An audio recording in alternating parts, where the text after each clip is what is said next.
Hello everyone, I'm Mr. Edison, and I'm here to guide you into a peaceful slumber. If you find this video helpful, please give it a thumbs up and subscribe to the channel. I'd love to know where you're from and what time it is as you unwind. So settle in, get cozy, and let the relaxation begin.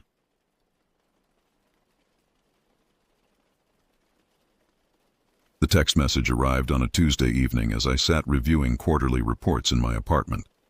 It was from Jack, someone I hadn't spoken with in nearly 6 months. Annual camping trip. This weekend, you in? I stared at those words longer than necessary, memories of our previous excursions flooding back. The 6 of us, Jack, Irene, Vincent, Kimberly, Owen, and myself, had been taking these trips since college, but after what happened last year, I had silently hoped the tradition might quietly dissolve. Who else is coming? I typed back. Everyone. Even Vincent. I hesitated. Vincent and I hadn't spoken since our argument last time. The thought of spending 3 days in the wilderness with him made my stomach tighten. Where are we going? I asked.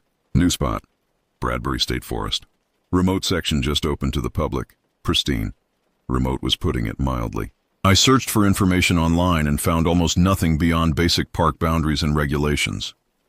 According to the limited details available, the eastern section had been closed for decades due to environmental concerns before quietly reopening this spring.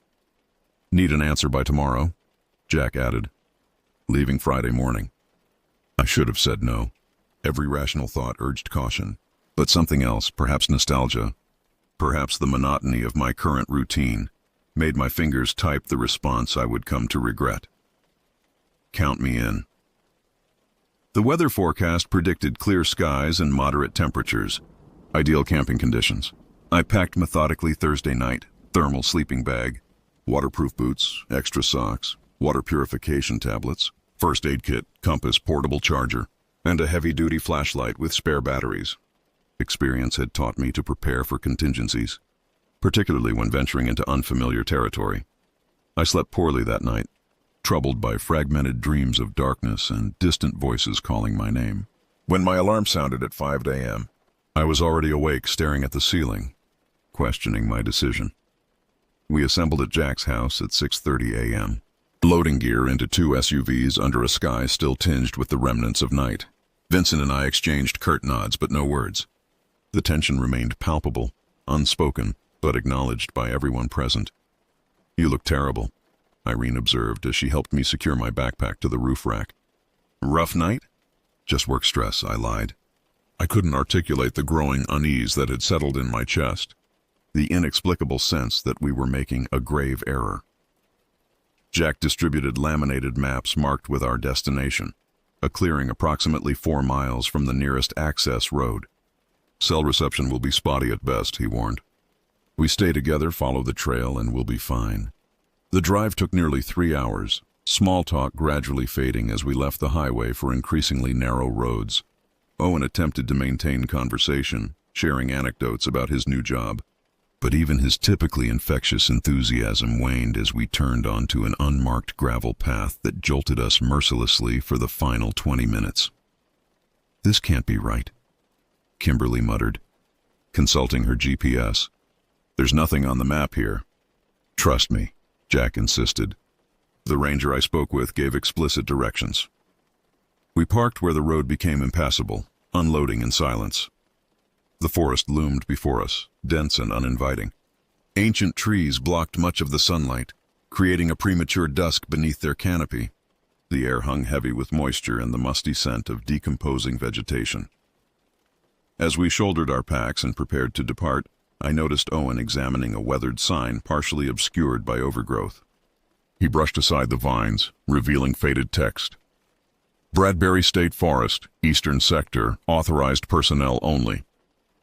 Below this, barely legible, closed to public access by order of State Conservation Department. Jack, Owen called, pointing to the sign. When did you say this area opened to the public? Jack approached, studied the sign briefly, and shrugged. Must be outdated. The ranger was clear. This section is open now. Probably haven't updated all the signage yet. I should have insisted we turn back then. We all should have. Instead, we followed Jack into the trees, leaving behind the last vestiges of civilization and entering a realm that seemed to exist outside the boundaries of our ordinary world. The trail, if it could be called that, was barely discernible, a slightly less overgrown path winding between massive trees that must have stood for centuries.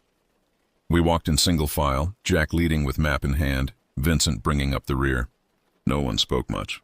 The forest absorbed sound in a way that made conversation feel like an intrusion. An hour into our hike, I realized what was bothering me. The silence. No birdsong, no rustling of small animals in the underbrush, just the sound of our breathing and footfalls on damp earth. Anyone else notice how quiet it is? I finally asked, unable to contain my discomfort any longer. Probably just time of day, Jack responded without turning around. Animals might be less active right now. But I knew that wasn't true. Forests are never truly silent during daylight hours, regardless of the time. Something was keeping the wildlife at bay. We reached the clearing shortly after noon, having paused only briefly for water and energy bars. The open space appeared almost perfectly circular, roughly 50 yards in diameter, surrounded by trees so tall they seemed to bend inward at the top, creating the unsettling impression of being at the bottom of a well. "This is it," Jack announced, dropping his pack and stretching. "Home for the next 2 nights." I surveyed our surroundings with growing apprehension. Unlike natural clearings formed by fallen trees or differential growth, this space appeared deliberately created. The ground was unusually level, covered with short, uniform grass unlike the varied undergrowth of the surrounding forest. At the center stood a circle of stones, blackened as though from countless fires. "Someone's been here before," Kimberly observed, examining the stone circle. "Recently, too." "Probably other campers," Jack suggested. "The ranger mentioned this is becoming a popular spot." Vincent snorted derisively. "Popular? We haven't seen a single human footprint since we entered this forest. Let's just set up camp." Irene intervened, clearly sensing the building tension. "It'll be dark in a few hours." We each selected spots for our tents, establishing a rough perimeter around the stone circle. As I hammered stakes into surprisingly resistant ground, I noticed something odd about the trees at the edge of the clearing. Their trunks were marked with shallow vertical grooves, evenly spaced, too uniform to be natural. I approached one of the trees, running my fingers along the markings. They were definitely man-made, cut deliberately into the bark. Some appeared fresh, others had partially healed. "Hey guys," I called. "Come look at this." Owen joined me first, followed by Irene and Kimberly. Jack and Vincent continued setting up their tents, pointedly ignoring each other. "What do you make of these?" I asked, indicating the grooves. Owen examined them closely. "Could be trail markers, all the way around the clearing?" Kimberly questioned. "And why not just use paint blazes like normal trails?" I stepped back, taking in the broader pattern. The marks encircled the entire clearing, creating what almost looked like... "It's a boundary," Irene whispered, as though reading my thoughts. "Like someone was marking territory. Or keeping something out," I added, immediately regretting my words when I saw the concern flash across their faces. "Or keeping something in," Owen muttered. We finished setting up camp in uneasy silence. By unspoken agreement, no one mentioned the tree markings to Jack or Vincent. As daylight began to fade, we gathered wood for a fire, staying within sight of the clearing at all times. The flames provided welcome warmth as temperature dropped rapidly after sunset. We arranged ourselves around the fire, cooking freeze-dried meals and making stilted conversation that repeatedly lapsed into tense silence. "So," Jack finally addressed the group, "who's up for exploring tomorrow?" "There's supposed to be an old fire lookout tower about 2 miles north." No one immediately volunteered. I stared into the flames, listening to the wood crackle and pop. "I think I'll stay at camp," Irene decided. "Maybe do some reading." "Same," Kimberly agreed. Vincent looked at Jack with apparent skepticism. "And you know about this tower, how?" "The ranger mentioned it," Jack replied defensively. "Said it offers amazing views of the valley." "The same ranger who told you this area was officially open to the public?" I couldn't help asking. Jack's expression hardened. "What are you implying?" "Nothing." I backpedaled, unwilling to escalate tensions further. "Just wondering how reliable the information is." I'll go, Owen offered, ever the peacemaker. Could be interesting. Jack nodded appreciatively. Anyone else? After a moment's hesitation, I agreed to join them. Better to keep an eye on Jack than let him lead Owen off alone. As darkness fully engulfed the forest, our conversation dwindled. The fire cast dancing shadows against the surrounding trees, creating the disconcerting illusion of movement just beyond the light's reach. Periodically, I thought I glimpsed something shifting between the trunks, a darker patch among shadows, moving with deliberate slowness. Did you see that? I whispered to Irene, who sat closest to me. See what? She asked, following my gaze. I thought I saw something moving over there. I pointed toward a particularly dense section of trees. Irene squinted into the darkness. Probably just shadows from the fire. But I wasn't convinced.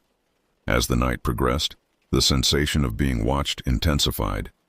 Every unexplained sound, a distant snap of branches, the rustle of leaves without discernible wind, heightened my awareness of our vulnerability. One by one, we retired to our tents, agreeing to reconvene at first light. I lay awake for hours, listening to the sounds of the forest, trying to distinguish normal nocturnal activities from potential threats. When I finally drifted into uneasy sleep, my dreams were filled with shadowy figures circling our camp, their elongated forms moving with inhuman grace between the marked trees. I awoke to hushed, urgent voices outside my tent. Daylight filtered through the nylon fabric, indicating it was well past dawn. I checked my watch, 7:45 a.m. I had slept longer than intended. Emerging from my tent, I found Kimberly and Irene huddled in conversation near the remnants of our fire. Their expressions immediately put me on alert. "What's wrong?" I asked, approaching them. Kimberly glanced around before responding. "Owen's gone." "What do you mean, gone?" The fog of sleep instantly cleared from my mind. "His tent's empty," Irene explained. "Sleeping bag's still there, but no Owen. And his boots are missing." "Maybe he went to use the bathroom," I suggested, though the uneasy feeling in my stomach suggested otherwise. "That's what we thought an hour ago," Kimberly replied. "Jack and Vincent are out looking for him now." I processed this information, scanning the perimeter of our camp. "Did anyone hear anything during the night?" Both women shook their heads. "I slept through till about 6:30, Irene said. When I got up, his tent was already empty. "I'm going to help search," I decided, returning to my tent for boots and jacket. "Which direction did Jack and Vincent go?" "Jack went north, Vincent east," Kimberly informed me. They agreed to stay within shouting distance of camp. I chose to head west, following a faint path that led deeper into the forest.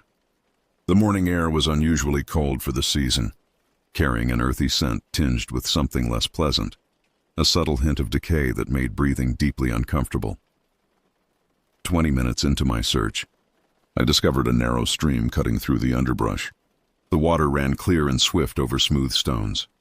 Following it upstream, I noticed something unnatural among the rocks, a flash of color that didn't belong in this environment.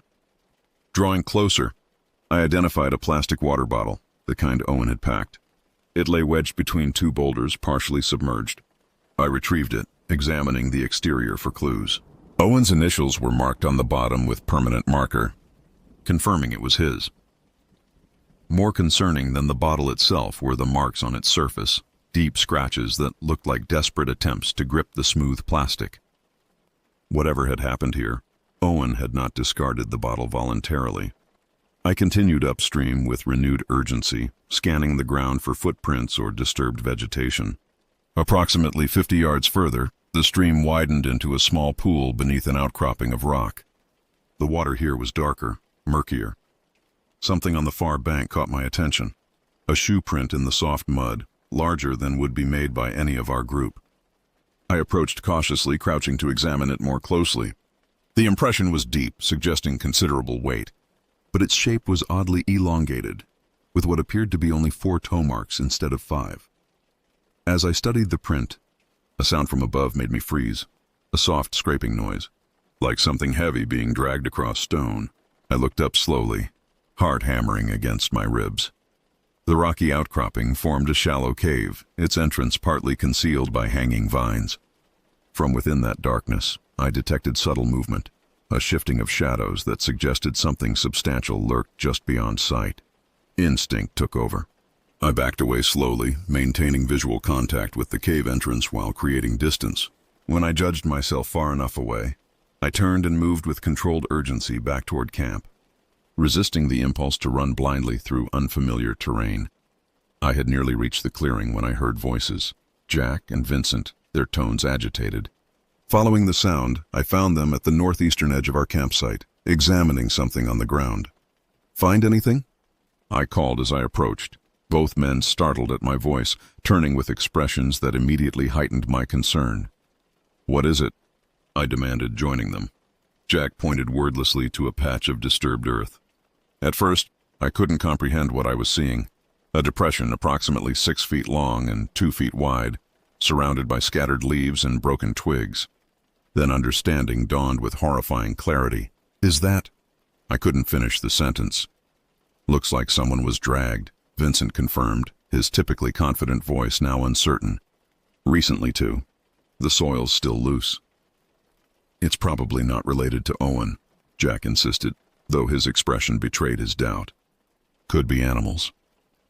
"I found his water bottle," I said, producing the scratched container from my pocket. "By a stream west of here, and there was something else, a footprint. Not human, at least not entirely." Jack took the bottle, examining the scratches. "We need to find him, now." "We need to get out of here," Vincent countered. "Get help. Professional search and rescue." "We can't leave him," Jack argued. "We might not have a choice," I interjected. "Whatever made that print, whatever dragged something or someone through here, it's still out there. I think I saw it, or part of it, hiding in a cave by the stream." Kimberly and Irene had joined us during this exchange, their faces paling as they grasped the situation. "What did you see exactly?" Irene asked, her voice barely above a whisper. I hesitated, struggling to articulate what had been more sensation than clear observation. "Just movement. Something large watching from the shadows." "This is insane," Kimberly stated flatly. "People don't just disappear." "They do in remote forests," Vincent countered grimly. "All the time." Jack ran his hands through his hair, clearly wrestling with indecision. "Here's what we do. We search for 1 more hour, all of us together. If we don't find Owen by then, we pack up and hike out for help." No one objected to this plan. Safety in numbers seemed our best defense against whatever threat lurked among the trees. We moved as a unit, calling Owen's name at regular intervals, the sound echoing eerily through the unnaturally silent forest. Jack led us toward the stream where I'd found the water bottle, each of us scanning constantly for signs of movement among the trees. The daylight, which should have provided reassurance, instead heightened the strangeness of our surroundings. The forest appeared different somehow. The distances between trees seemed to shift when viewed peripherally, creating the unsettling impression that the landscape itself was subtly reorganizing when not directly observed. "There's the stream," I indicated as we approached the water. Jack examined the area methodically, identifying partial footprints that matched our hiking boots, likely mine from earlier, alongside less distinct impressions that defied easy categorization. "Show me where you saw the cave," he requested. I led the group upstream, anxiety mounting as we neared the pool. The muddy bank where I'd seen the strange footprint had been disturbed further, with multiple impressions now visible, some resembling the elongated shape I'd noted earlier, others seeming more conventionally human. "Look," Vincent pointed. "Those could be Owen's boot prints." He was right. Among the chaotic pattern of impressions were clear treads matching the hiking boots Owen had been wearing. "So he was here," Kimberly concluded. "What happened next?" I indicated the rocky outcropping above the pool.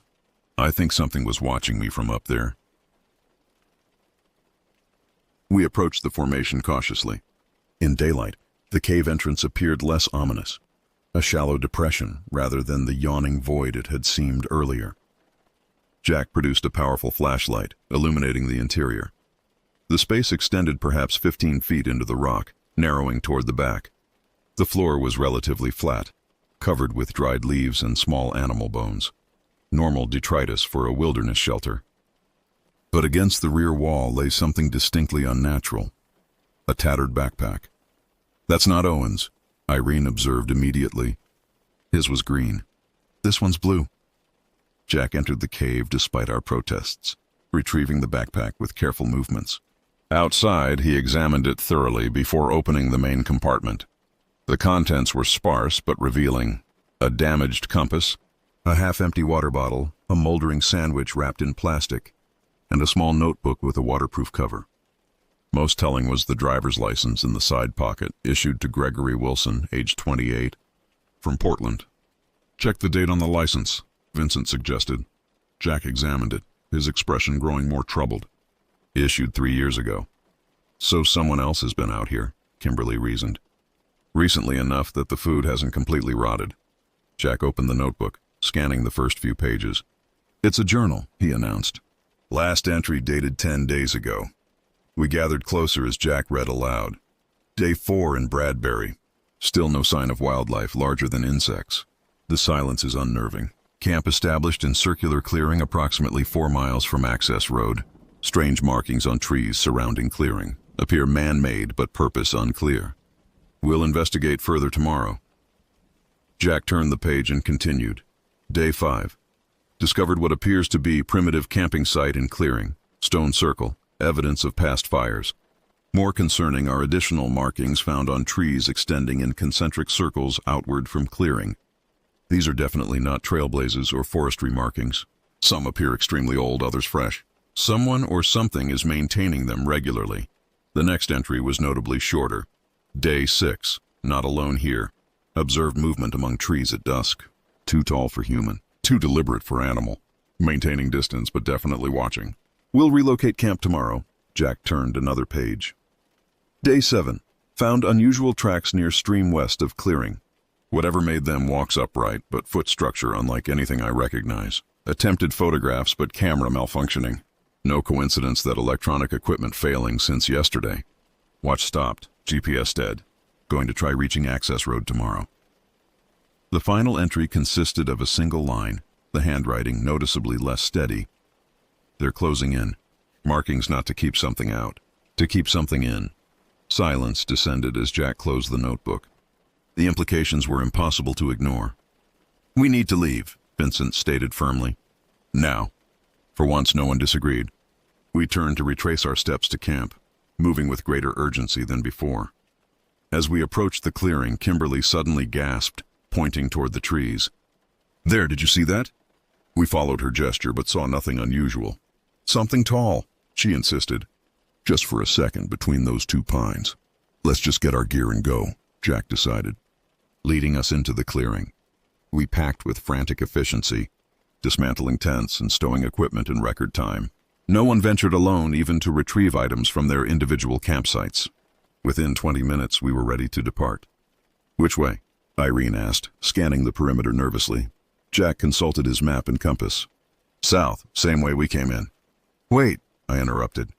"What about Owen?" "We can't just leave him." The question hung in the air, weighted with impossible ethical calculations. Finally, Vincent spoke. "We're no help to him if we all end up missing too. We get out, get professional help, and bring them back for Owen." His logic was sound, but the decision felt like betrayal nevertheless. With heavy hearts, we shouldered our packs and headed south, toward what we hoped was safety. The forest seemed to resist our departure. Paths that should have been familiar appeared altered, landmarks we had noted on our inbound journey mysteriously absent or displaced. Jack checked his compass obsessively, his confusion growing with each reading. "This doesn't make sense," he muttered after our 3rd hour of walking. "We should have reached the service road by now." Vincent examined the compass himself, tapping the face with mounting frustration. "It's malfunctioning. Needles spinning." "Like in the journal," Kimberly noted, voicing what we all were thinking. We paused to drink water and assess our situation. The day was advancing, shadows lengthening as afternoon progressed toward evening. The prospect of spending another night in these woods filled me with dread. "We keep moving," Jack decided. "South by the sun. We have to hit a boundary eventually." As we prepared to continue, a sound echoed through the trees, a distant, agonized cry that might have been a name or a plea, or merely the wind distorted by the acoustic properties of the forest. We froze, straining to identify its source. That came from behind us, Irene whispered. Owen, Kimberly suggested hopefully. The sound came again, clearer this time, unmistakably human, unmistakably distressed, and unmistakably Owen's voice. Help! Anyone! Jack immediately dropped his pack. That's him. We have to go back. Wait! Vincent grabbed his arm. Think about this. We've been walking for hours. That sound should be miles behind us. So we've been going in circles, Jack snapped. All the more reason to respond. Or something's mimicking his voice, I suggested quietly, drawing us back. The possibility hung in the air like poison gas, contaminating our hope with paralyzing doubt. The cry came a third time, closer now, accompanied by the distinct sound of undergrowth being disturbed. Something large moving rapidly through the trees. Run, Vincent said simply. We abandoned any pretense of methodical navigation, fleeing southward with desperate speed. The terrain fought us every step. Hidden roots threatened to trip us. Low branches whipped at our faces. Thorny undergrowth tore at our clothing. Behind us, the sounds of pursuit grew steadily louder. Crashing vegetation, snapping branches, and occasionally, horrifically, Owen's voice calling for help in increasingly distorted tones. I risked a glance backward and immediately wished I hadn't. A figure moved among the trees, perhaps 50 yards behind. Tall and lean, its proportions subtly wrong, its movements too fluid for a human frame. I couldn't distinguish features, just an impression of unnatural height and purpose. Don't look back, I gasped to the others. Keep moving! We pushed harder, abandoning any hope of maintaining direction beyond away. Lungs burning, muscles screaming with exertion, we crashed through the forest like panicked deer. Abruptly, Jack, who had taken the lead, skidded to a halt. We nearly collided with him, struggling to understand why he had stopped until we saw what lay ahead. A sheer rock face rising 30 feet, forming an impassable barrier. No, Irene moaned. No, no, no. This way, Jack pointed left, following the cliff face. There has to be a way around. We followed, the sounds of pursuit momentarily fading. The cliff curved gradually, leading us westward instead of south. After several hundred yards, the formation broke, revealing a narrow fissure in the rock, barely wide enough for a person to squeeze through sideways. In here, Jack directed, already shifting to enter the gap. One by one we followed, scraping against rough stone as we edged into the crevice. The passage extended perhaps 20 feet before opening into a small grotto surrounded by high stone walls. The space offered concealment, but also a potential trap, only one way in or out. We huddled in the deepest part of the recess, breathing heavily, listening for signs of our pursuer. Minutes passed in tense silence. Do you think we lost it? Kimberly whispered eventually. Before anyone could respond, a shadow fell across the entrance to our hiding place. Something large was moving outside the fissure, blocking the limited light that penetrated our refuge. We pressed ourselves against the rear wall, scarcely daring to breathe. A sound reached us, not footsteps exactly, but a subtle shifting of weight on stone. Then, most terrifying of all, a low vocalization unlike anything I had ever heard. Part whisper, part growl, with the unmistakable cadence of attempted speech. It knew we were here. It was trying to communicate. The shadow at the entrance shifted, elongated fingers probing into the narrow gap, testing whether the space would accommodate its frame. Finding the passage too constricted, the appendage withdrew. We remained frozen, uncertain whether the entity had departed or was simply waiting for us to emerge. As daylight gradually dimmed, the question became increasingly academic.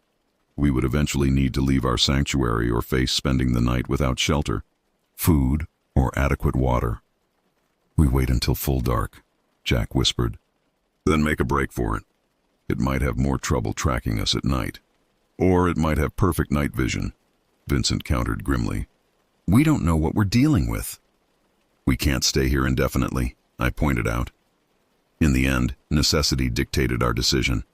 As night fell completely, we prepared to venture out, agreeing to move as silently as possible and stay together at all costs.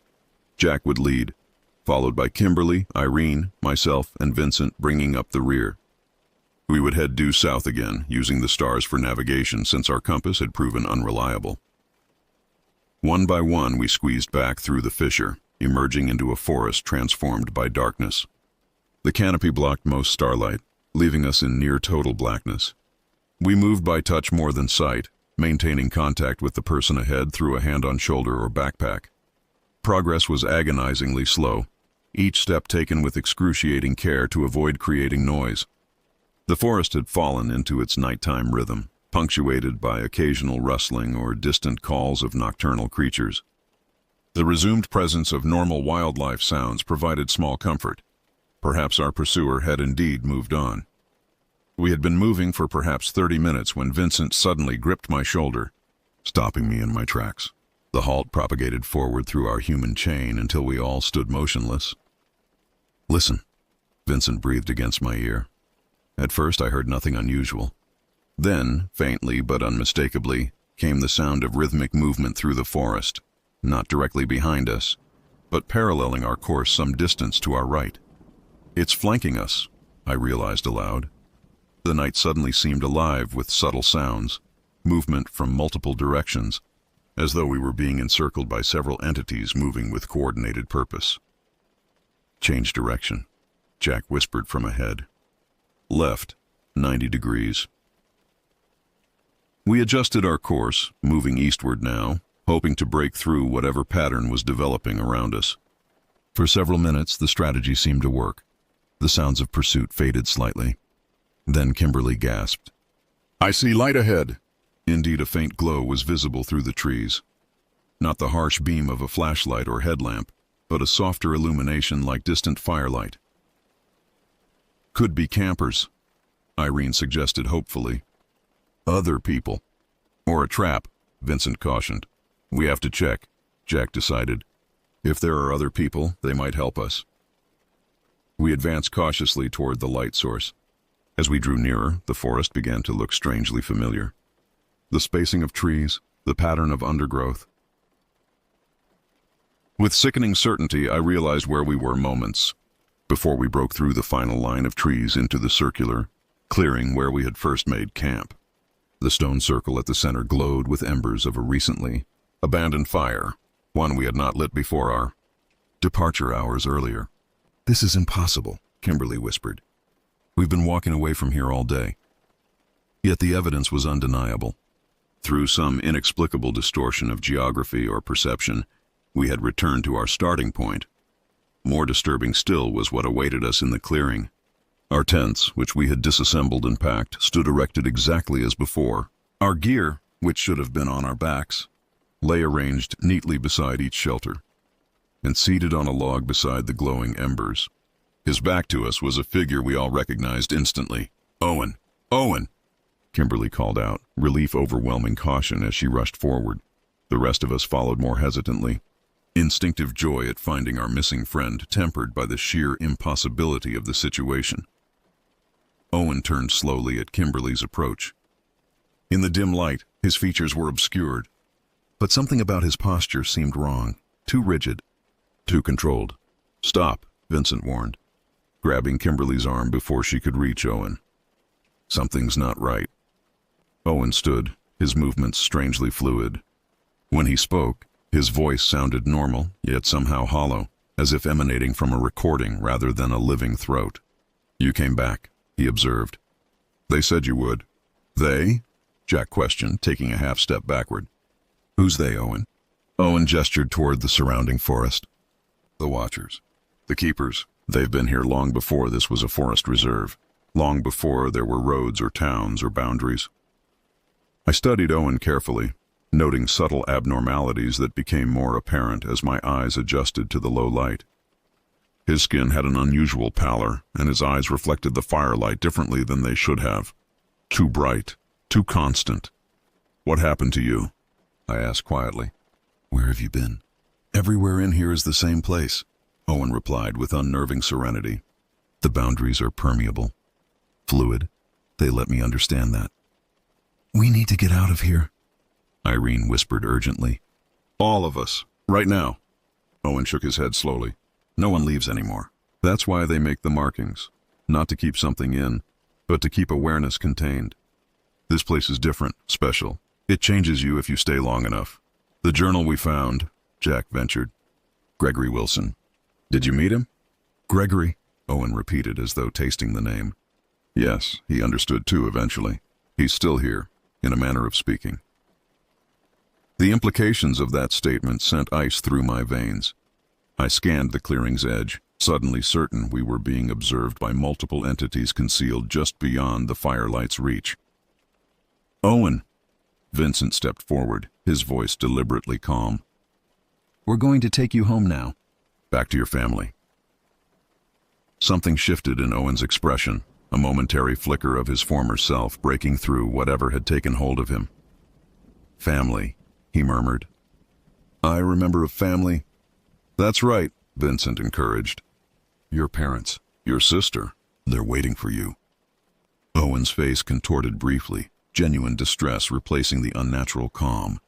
I can't. They won't let the boundaries.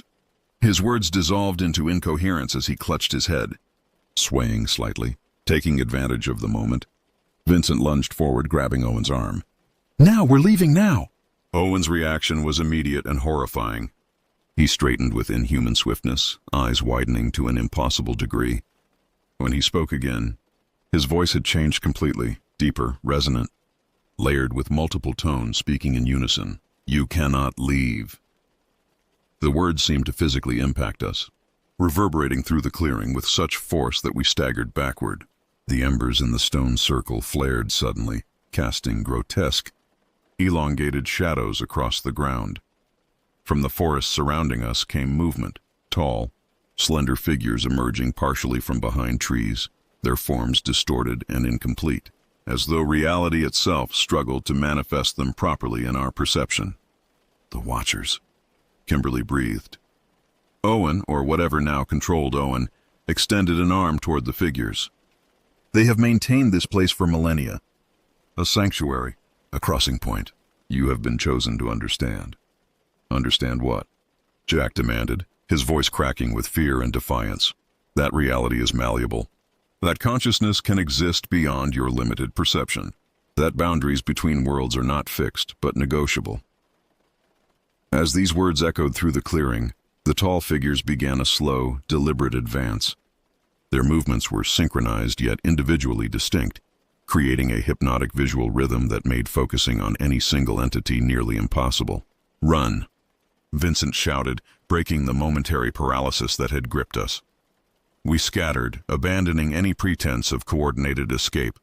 I sprinted toward what appeared to be a gap between approaching figures, dimly aware of the others similarly fleeing in different directions. The forest beyond the clearing had transformed once more. Trees that had stood as solid barriers now seemed insubstantial, their positions shifting subtly as I ran. The ground beneath my feet periodically undulated, as though the earth itself had become liquid. Behind me, I heard Kimberly scream, a sound cut short with unnatural abruptness. To my left, Jack's voice called out in confusion, seeming to distort and echo as though passing through some acoustic prism. I ran blindly, lungs burning, branches whipping across my face. The forest appeared to rearrange itself around me, pathways opening and closing without warning, forcing constant course corrections. After what seemed like hours but might have been minutes, I found myself in a small depression surrounded by dense underbrush. Exhausted and disoriented, I crouched there, struggling to control my breathing as I strained to detect signs of pursuit. The forest had fallen silent again, that same unnatural quiet we had first noticed upon entering Bradbury. No wind stirred the leaves. No animals called. Even the typical sounds of insects had ceased.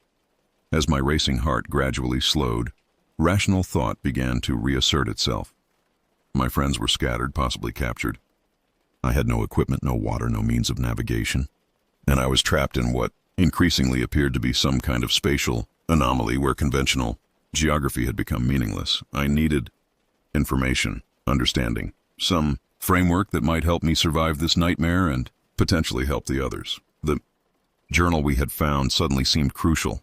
If Gregory Wilson had learned something about this place before he became part of it, as Owen had implied, perhaps his writings contained insights that could prove salvational.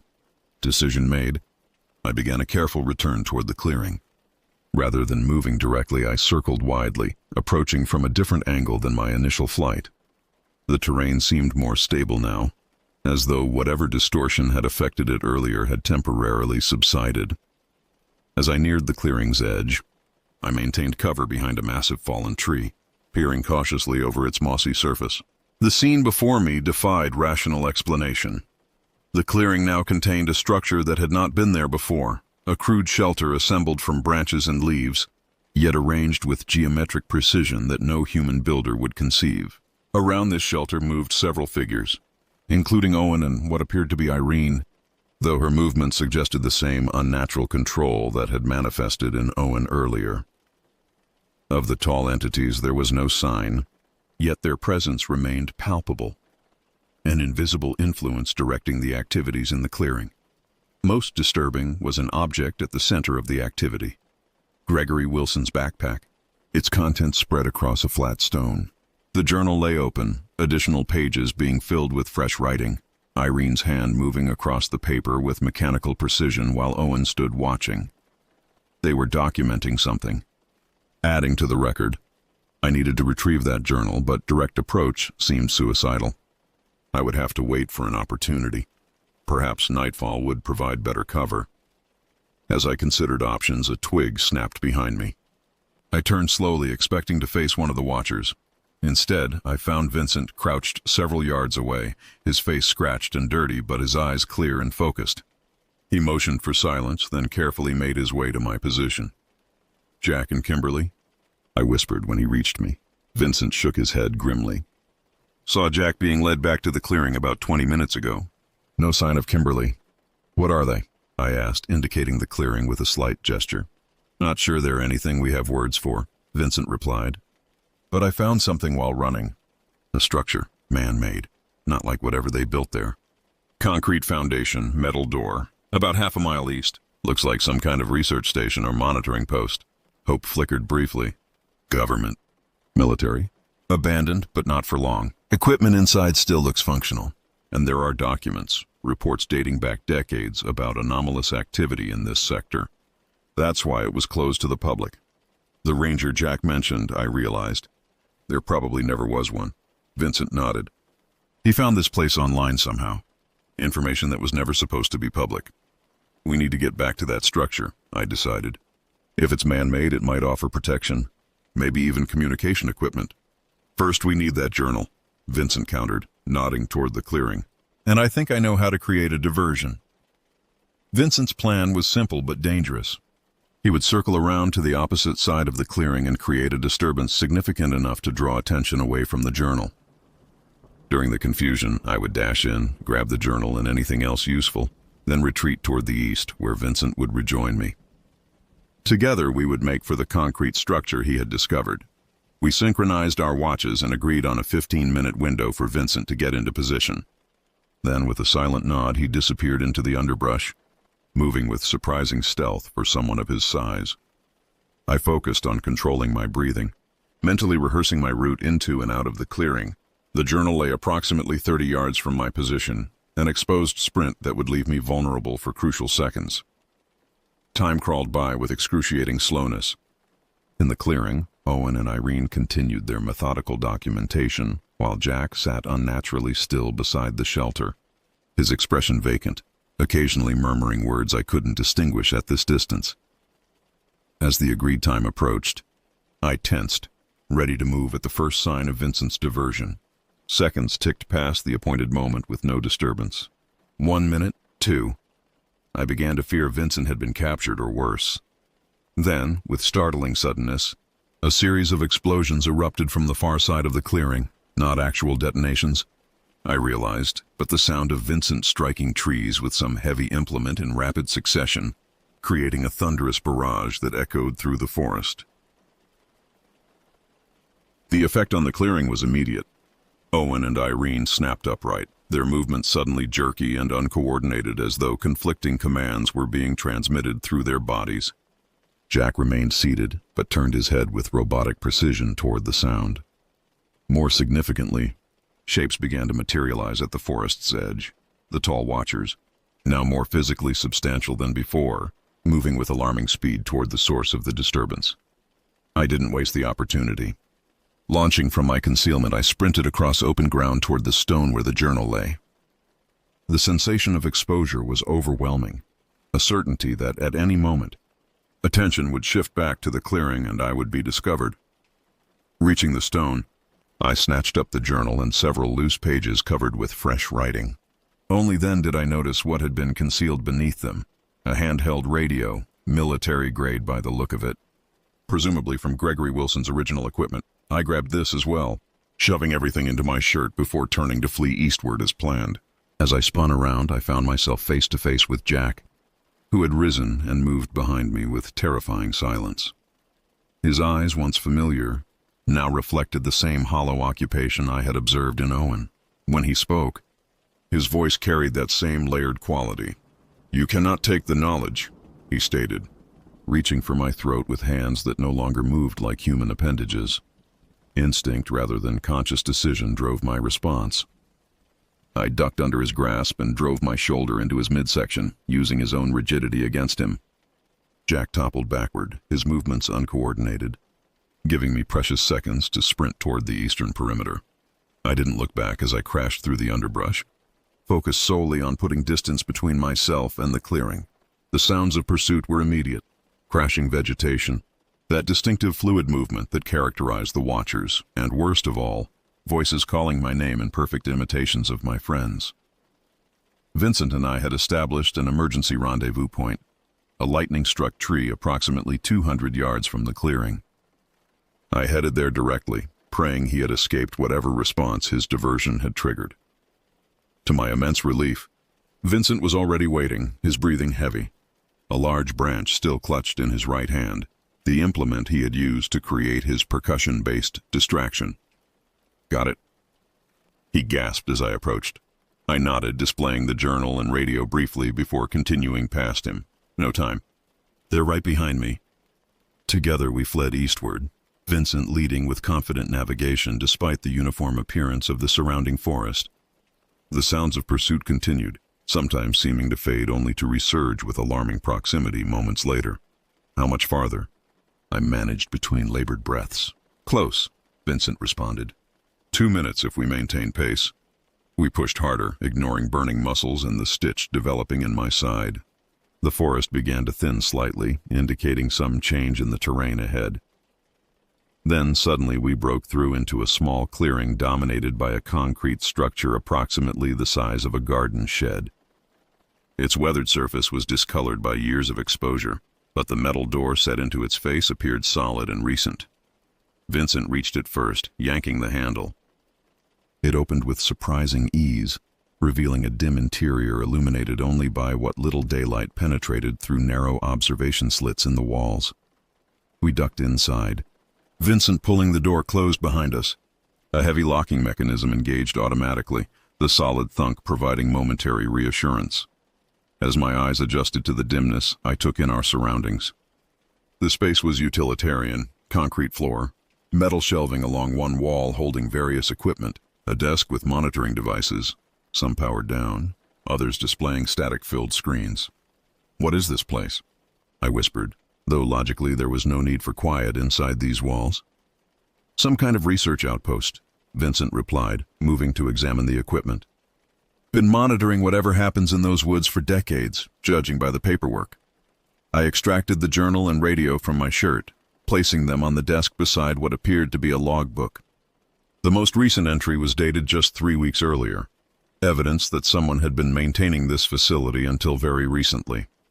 "Try the radio," Vincent suggested, continuing his examination of the monitoring equipment. I picked up the device, noting its military-style construction and frequency settings far outside normal civilian bands. With nothing to lose, I activated it and pressed the transmit button. "This is a survivor in Bradbury Eastern Sector," I began, uncertain how to identify myself. "If anyone monitors this frequency, we need emergency extraction. Unknown entities have taken control of several individuals. We are currently sheltering in a concrete monitoring post approximately half a mile east of the main clearing." I released the button, listening for any response.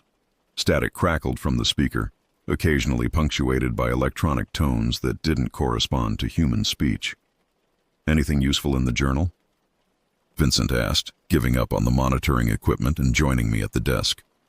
I opened Wilson's journal, scanning the most recent entries we hadn't had time to read earlier, then continuing to the pages that had been added today, written in Irene's distinctive handwriting but clearly not originating from her consciousness. The content was disturbing, detailed descriptions of what the entities called integration, the process by which human awareness was subsumed into their collective consciousness. According to these writings, the forest itself was merely the physical manifestation of a much larger phenomenon, a region where the boundaries between different states of reality had grown thin through some combination of natural factors and deliberate manipulation. "They've been here for centuries," I summarized for Vincent, "using this location as a kind of bridgehead into our reality. They can't leave the forest directly, but they can extend their influence through human proxies who've undergone integration. Like Owen and the others," Vincent concluded grimly. "Exactly. And they've been doing this gradually, carefully, to avoid detection. Gregory Wilson wasn't their first victim, just the most recent before us." A sudden impact against the exterior door interrupted our discussion. Something struck the metal surface with tremendous force, leaving a visible dent in the previously solid barrier. "They found us," Vincent stated unnecessarily, backing away from the door. Another impact followed, then another, each blow more forceful than the last. The door began to deform inward, the locking mechanism straining against forces it was never designed to withstand. "Options?" I asked, scanning the room desperately for weapons or alternate exits. Vincent pointed to a hatch in the ceiling I hadn't noticed previously. "Roof access. Maintenance entry." He dragged a metal cabinet beneath the hatch, climbing up to push it open. Outside light flooded in as the panel swung upward. "Go!" Vincent urged, offering his interlaced fingers as a step to boost me up. As I scrambled through the opening onto the structure's roof, a final tremendous blow struck the door, tearing it partially from its hinges. Through the gap I glimpsed elongated figures pressing inward, their forms still resistant to direct perception even in broad daylight.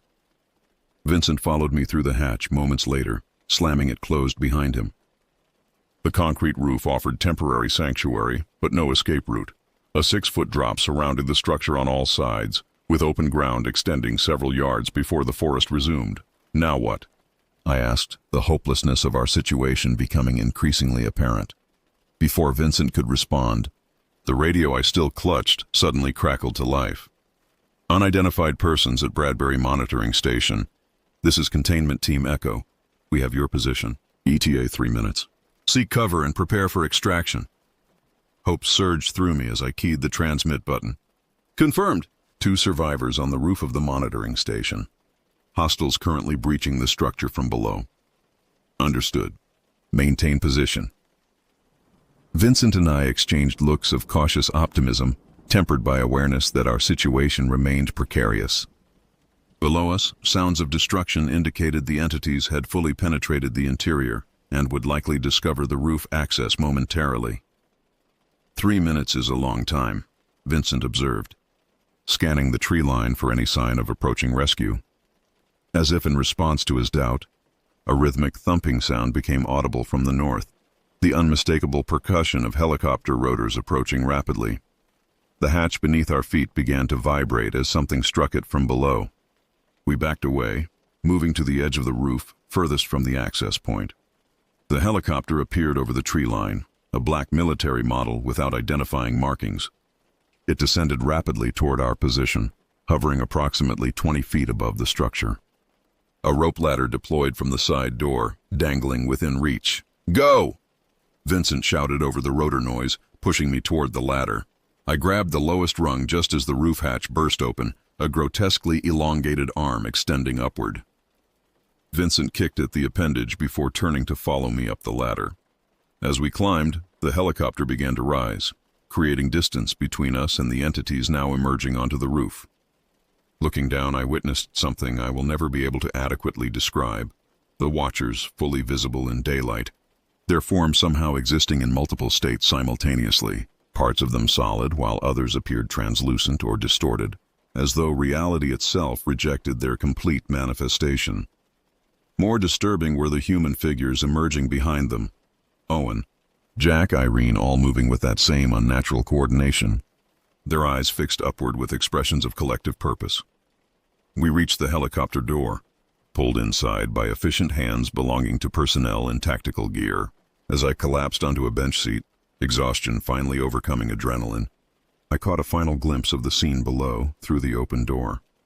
The watchers had gathered at the edge of the clearing, their forms now eerily still, watching our departure with what I can only describe as patient certainty. They made no attempt to pursue or interfere, as though confident in some knowledge beyond our comprehension. The door slid closed, sealing us in comparative safety as the helicopter banked sharply away from the forest. A figure in a white lab coat approached, checking us briefly for injuries before administering sedatives without asking permission. As consciousness began to fade, I heard Vincent asking questions I knew would likely never receive truthful answers. Who are you people? What were those things? How long have you known about them? The last thing I remember before darkness claimed me was the lab-coated figure's clinical response. Those are matters of national security, sir. Rest assured, everything that happened in there will be properly contained. I awoke 3 days later in a military medical facility, diagnosed with exhaustion, dehydration, and what my attending physician called stress-induced cognitive dissonance. Vincent was gone, transferred elsewhere, according to the staff who refused to provide additional details. During my 2-week mandatory observation period, I was debriefed repeatedly by individuals who never identified their agency affiliations. I told my story consistently, omitting nothing, watching as they exchanged glances at certain details. They informed me that search parties had found no trace of my missing friends, despite thorough sweeps of Bradbury State Forest. The eastern sector had been permanently closed due to environmental contamination, with security measures implemented to prevent unauthorized access. Upon my eventual release, I was required to sign numerous non-disclosure agreements with penalties severe enough to ensure my silence. My personal electronics had been sanitized of any data related to the trip, including photographs taken before we entered the forest. I returned to my apartment to find my research materials on Bradbury, limited as they had been, completely removed. A final warning came in the form of an unmarked envelope containing a single typed message. The incident at Bradbury Eastern Sector has been classified. Further investigation or discussion will result in immediate intervention. This is your only notification. That was 6 months ago. I've moved 3 times since then, changing jobs and severing connections with anyone who might associate me with the events I've described. I write this account knowing it may never be read, storing it in fragments across multiple secure platforms. Sometimes, I think I see them. Tall, elongated figures at the periphery of my vision, gone when I turn to look directly. And occasionally, when the phone rings late at night and I answer to silence, I'm certain I hear breathing with that same layered quality that emanated from my friends after they changed. They're patient. They're watching. And they're spreading beyond the boundaries that once contained them. The worst part isn't the fear or the isolation, or even the gnawing uncertainty about what really happened to my friends. It's the growing suspicion that perhaps I didn't escape after all, that something fundamental changed in me during those hours in Bradbury Forest, something still unfolding in ways too subtle to detect until it's far too late. God help us all if what was contained there truly breaks free.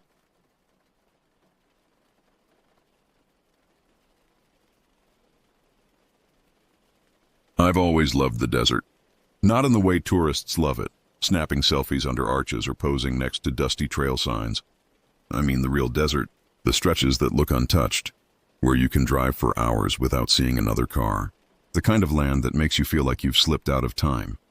That's why I said yes when Eric pitched the trip. Our annual camping tradition, 4 of us, me, Eric, Marcus, and Caleb. We'd been doing this since our sophomore year at University of Colorado, a full decade ago now. Each year followed the same comfortable pattern.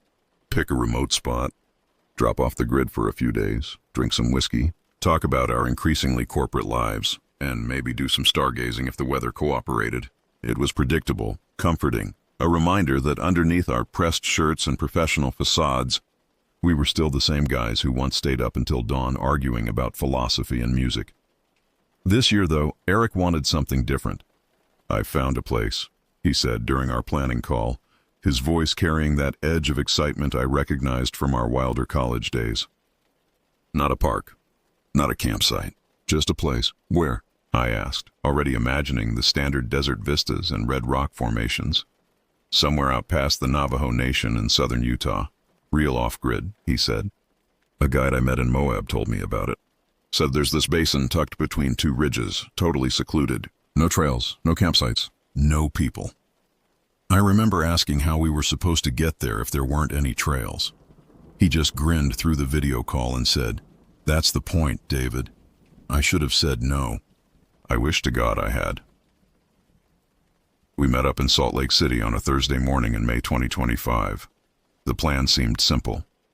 Grab supplies, make the 5-hour drive south, and set up camp before dark. Eric arrived first in his modified Jeep Wrangler, followed by Caleb in his hybrid sedan. Marcus flew in from Chicago, landing just after 9 a.m. "You realize you're the only one who dressed for this," I told Marcus when I saw him at the baggage claim, wearing proper hiking boots and moisture-wicking clothes. The rest of us looked like weekend warriors in our jeans and flannel shirts. "Some of us actually research before we go into the wilderness," he replied with that half-smile that had become his trademark since taking the professor position at Northwestern. We loaded supplies at a specialty outdoor store. Extra water jugs, freeze-dried meals, first aid kits, and enough beer to make the evening conversations flow easier. The cashier, a weathered man with sun-creased skin, asked where we were headed. "South," Eric said vaguely. "Off the beaten path?" The man nodded, examining our purchases. "Storm system might move in Sunday. You boys have a satellite phone?" Eric patted his backpack. "All set." The drive was uneventful at first. Miles of highway cutting through vast emptiness, then smaller roads winding through red rock cliffs and sagebrush. We passed fewer and fewer signs of civilization the deeper we went. Gas stations became rare, towns nothing more than clusters of buildings huddled against the vastness. By the time we turned off onto the dirt road Eric had marked on his paper map, my phone had already lost service. "Feels like we're driving off the edge of the earth," Caleb said, peering out the window at the empty landscape. Nobody laughed. The joke fell flat against the immensity of the desert stretching around us. The dirt road gradually deteriorated into something more like a dry wash. It twisted between massive rocks and dipped into shallow gullies. Eric's Jeep handled it, but barely. Dust billowed behind us, sticking to our skin and coating our teeth with grit. The sun was beginning its descent when we finally pulled into the basin. And I swear the second we stepped out of the car, it got quiet. Not peaceful quiet, not nighttime quiet. It was wrong, like the whole place was holding itself still. No birds, no insects, no wind. Just this heavy, pressing silence that seemed to watch us. Still, the location was undeniably spectacular. Red cliffs rising on all sides created a natural amphitheater. Scattered boulders dotted the landscape, and a wide, flat stretch of land perfect for tents spread before us. It felt untouched, sacred almost. Eric was practically glowing with satisfaction.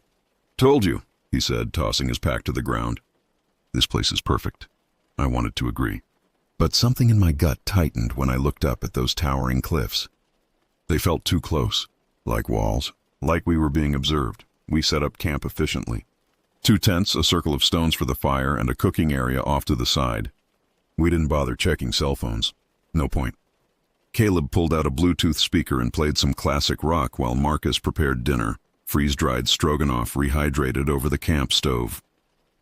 As the sun dipped behind the western cliffs, the shadows stretched long and fast across the basin floor. 1 minute it was daylight. The next, dusk enveloped us. That strange silence never left.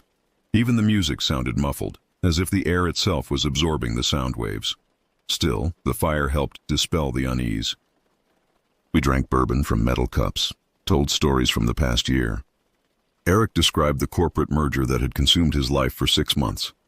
Caleb complained about dating apps and the superficiality of modern relationships. Marcus mostly listened, occasionally flipping through a battered paperback on indigenous architecture. Remember when Wilson tried to convince that girl he was an undercover FBI agent? Caleb laughed, referencing a particularly embarrassing college memory. And she asked to see his badge, Eric added, almost spitting out his drink. Then reported him to campus security for impersonating a federal officer. I finished, the memory pulling a genuine laugh from all of us. It was just like old times, until it wasn't. It started around midnight. The music had long since died, battery depleted. The fire was low, just flickering coals casting an orange glow over our tired faces. Marcus had already retreated to his sleeping bag. Eric and Caleb were still up, quietly discussing some cryptocurrency investment or another. I wasn't really listening, lost in my own thoughts, staring at the vast field of stars above. And then we heard it. A howl. Not close, but not far either, somewhere beyond the ridge. It echoed off the rocks, long and low and strange. We all froze. Coyote, Eric said after a beat. Normal out here, but Caleb was already grinning, the alcohol emboldening him. Want to hear a real one? He cupped his hands around his mouth and let out a high-pitched howl that bounced off the canyon walls, echoing into the darkness. We waited, half expecting nothing. Then something answered, only it wasn't a coyote. It was deeper, wet, drawn out in this garbled, half-snarling growl that started low and ended in something that sounded disturbingly like laughter. It wasn't an animal. It wasn't right. Eric's face went slack. Caleb stopped smiling. Okay, he said slowly. That was unusual. We all stared out at the dark line of distant junipers beyond the fire's reach. No more howls came. No wind stirred. Just the fire crackling and the distant hiss of ash. Marcus sat up in his sleeping bag, groggy but alarmed. What was that? Eric stood, hand drifting toward the hunting knife on his belt. We should call it a night. Nobody argued. I lay awake for hours in the tent, staring at the nylon ceiling. Every sound amplified in my mind. The fabric rustling in the faintest breeze, a rock settling nearby, even Caleb's soft snoring from the other side of the tent. I kept thinking about that howl, the way it sounded like something trying to mimic a coyote, but not quite understanding how. I finally drifted off sometime before dawn, exhaustion overcoming vigilance. And I swear, just before sleep claimed me, I heard something walking slowly past my tent, the sound of bare feet dragging through sand. I convinced myself it was just the threshold of a dream. I'm still not sure if I believe that. I don't think any of us mentioned the howl that next morning. We sat around the extinguished fire pit, drinking instant coffee with shaky hands and avoiding each other's eyes. The air felt heavier somehow, like it had thickened overnight. I kept replaying the sound in my head. That awful stretched-out imitation of Caleb's call. It had sounded too wet, like something dragging its breath through a damaged throat. We all tried to pretend it was nothing, just a coyote or a mountain lion or our collective imagination heightened by isolation. But then Marcus stood up and quietly said, "We need to check that structure." "What structure?" I asked. He pointed to the northeastern ridge. "I saw something yesterday when we were setting up." "Some kind of building or ruin." He hesitated. "It might explain the acoustics of that sound we heard." Nobody argued. We set out mid-morning, following the ridge. The air remained unnaturally still, not even a breeze moving through the scattered juniper and sage. The sun felt weak, as if something was filtering its intensity. It took us about an hour to reach it. The structure was tucked in the shadow of two massive boulders. Not a cabin, not a shack. It was older, round, half-sunken into the ground, built with crumbling mud and wooden beams. "A hogan," Eric said quietly.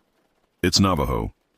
There was no door, just a wide, dark opening leading down into a slanting interior. I didn't want to go in. None of us did. But Eric stepped inside first, ducking low. Caleb followed. Then Marcus. I stood outside for a second longer, staring into the opening like it might inhale. Then I descended the worn steps. The inside smelled of dry rot and something else, something old and decayed. Bones littered the ground, small ones mostly, rabbits, birds, but a few were longer, thinner, with sockets at the ends that didn't look quite right. There was no furniture, just packed earth, rotted wood beams overhead, and in the center of the floor something arranged with unmistakable deliberation. A bundle. It was made of interwoven twigs, wrapped tightly with a length of frayed red string. Feathers, hawk or eagle perhaps, jutted out in all directions, and at the center was a clump of black hair, knotted and twisted into the wood. We stood around it in a circle, not speaking. I don't know how long we were there before Caleb broke the silence. "This is some Blair Witch-looking crap," he said, laughing nervously. "Maybe it's like a good luck charm?" Eric didn't laugh. "It's not a charm," he said gravely. "It's a ward." Marcus raised an eyebrow. "A what?" "A protective binding," Eric replied. "To keep something out. Or to keep something in." Then Caleb crouched down and plucked one of the feathers from the bundle. "Souvenir." He grinned, twirling it between his fingers. "No." Eric stepped forward, tension visible in his shoulders. "Put that back." Caleb waved him off. "Relax, it's just a feather." He shoved it into the side pocket of his pack. The moment he did, the room felt colder, like the air had dropped 10 degrees in seconds. I wanted to say something to stop him, but I didn't. None of us did. We left the Hogan in silence, each lost in our own thoughts. But as we walked back to camp, I couldn't shake the feeling that we were being followed. I kept turning, expecting to see someone or something, watching from behind the rocks and sparse trees. There was never anything there, just the endless red desert and the too quiet air. That night, everything fell apart. We built the fire bigger than usual. No one said it out loud, but we were scared. We positioned ourselves in a tight circle, backs facing outward, eyes scanning the black gaps between the boulders and junipers that surrounded our camp. I kept my knife close. Eric had his handgun resting on his lap, a precaution he'd never before felt necessary on our trips. Marcus hadn't said much since the Hogan. He kept looking over his shoulder, tense and alert. Around 1:30 a.m. I started hearing it. Whispers, not loud, not even clear, but definitely voices. Faint and fast, circling around us like invisible spectators discussing a museum exhibit. At first, I thought I was hallucinating, hearing the wind and filling in the blanks with my fear. But Caleb looked at me across the fire, eyes wide with recognition. "You hear that?" he mouthed silently. I nodded. Eric stood slowly, flashlight sweeping the darkness. The beam danced across rocks and brush, casting long, twitching shadows that seemed to move independently of their sources. Nothing visible, nothing tangible. Then we all smelled it, rotting meat like roadkill left in the summer sun, mixed with something metallic. Blood, perhaps, or copper. Then came the sound I'll never forget. Breathing, slow, heavy, wet, just beyond the fire's reach. Eric stepped toward the edge of our circle and aimed his flashlight into the water, and we saw it. It was standing about 20 feet away, tall, emaciated, human-shaped, but all wrong. Its arms were too long, ending in fingers that resembled broken twigs. Its skin was mottled, like leather stretched over bone and left in the sun. And its face looked like mine, almost, but warped, like someone had made a mask of my face out of wax and let it melt. One eye was too high. The mouth was too wide, stretched in a grin that split the face unnaturally. The skin didn't move right when it breathed. It smiled at me. Then it spoke. "David," it said my name. With my voice, but strangled, as if it had swallowed the sound and was forcing it back out through damaged vocal cords. I couldn't move. Couldn't breathe. Couldn't think. Eric raised his gun and fired. The shot echoed through the canyon like thunder. The thing didn't run. It just collapsed, like a puppet with its strings cut. It hit the ground hard, too hard, its body twisting as if it had no skeleton. Then it scurried backward, still twisted, impossibly fast, into the darkness. We couldn't see where it went. We didn't wait to find out. We didn't pack. We grabbed what we could reach and ran. Flashlights bobbing wildly, we hiked the trail back to the Jeep with only headlamps and adrenaline lighting the way. The whole time I could hear it somewhere in the darkness, keeping pace. Sometimes on two legs, sometimes not. It never attacked. It just followed, like it was waiting for something. We made it to the car around dawn. Eric didn't even wait for everyone to buckle in before tearing down the dirt road, the Jeep bouncing violently over rocks and washouts. Nobody said a word for the first hour. Just heavy breathing and the sound of tires crunching over desert terrain. When we finally reached pavement, the relief was almost physical, like a weight lifting. Back in Salt Lake, Marcus booked a flight and was gone before noon. Caleb said he needed a shower and some sleep. He didn't answer when I texted him later that night. Eric wouldn't stop pacing in my hotel room. "It had your face," he kept saying, disbelief and horror mixing in his voice. "David, it had your goddamn face." As for me, I couldn't sleep. Every time I closed my eyes, I saw that twisted version of myself standing in the darkness, smiling with a mouth that was all wrong. The thing is, I don't think we left it behind, because that night I saw it again. Standing at the end of the alley behind my hotel, same twisted face, same unnatural smile, same voice, whispering my name from a distance that should have made it inaudible. I didn't even pack properly. I just grabbed the feather from Caleb's abandoned backpack, threw a change of clothes into my duffel, and got in my car. I drove straight through the night. Didn't stop, didn't eat, didn't even turn on the radio.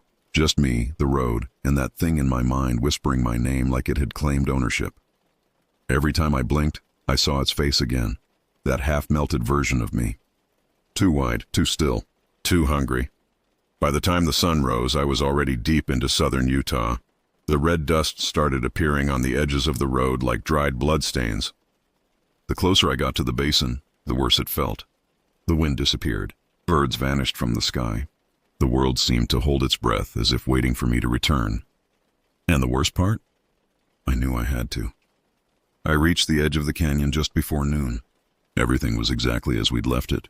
The same cracked dirt road, the same imposing cliffs, the same wide bowl of redstone and dust.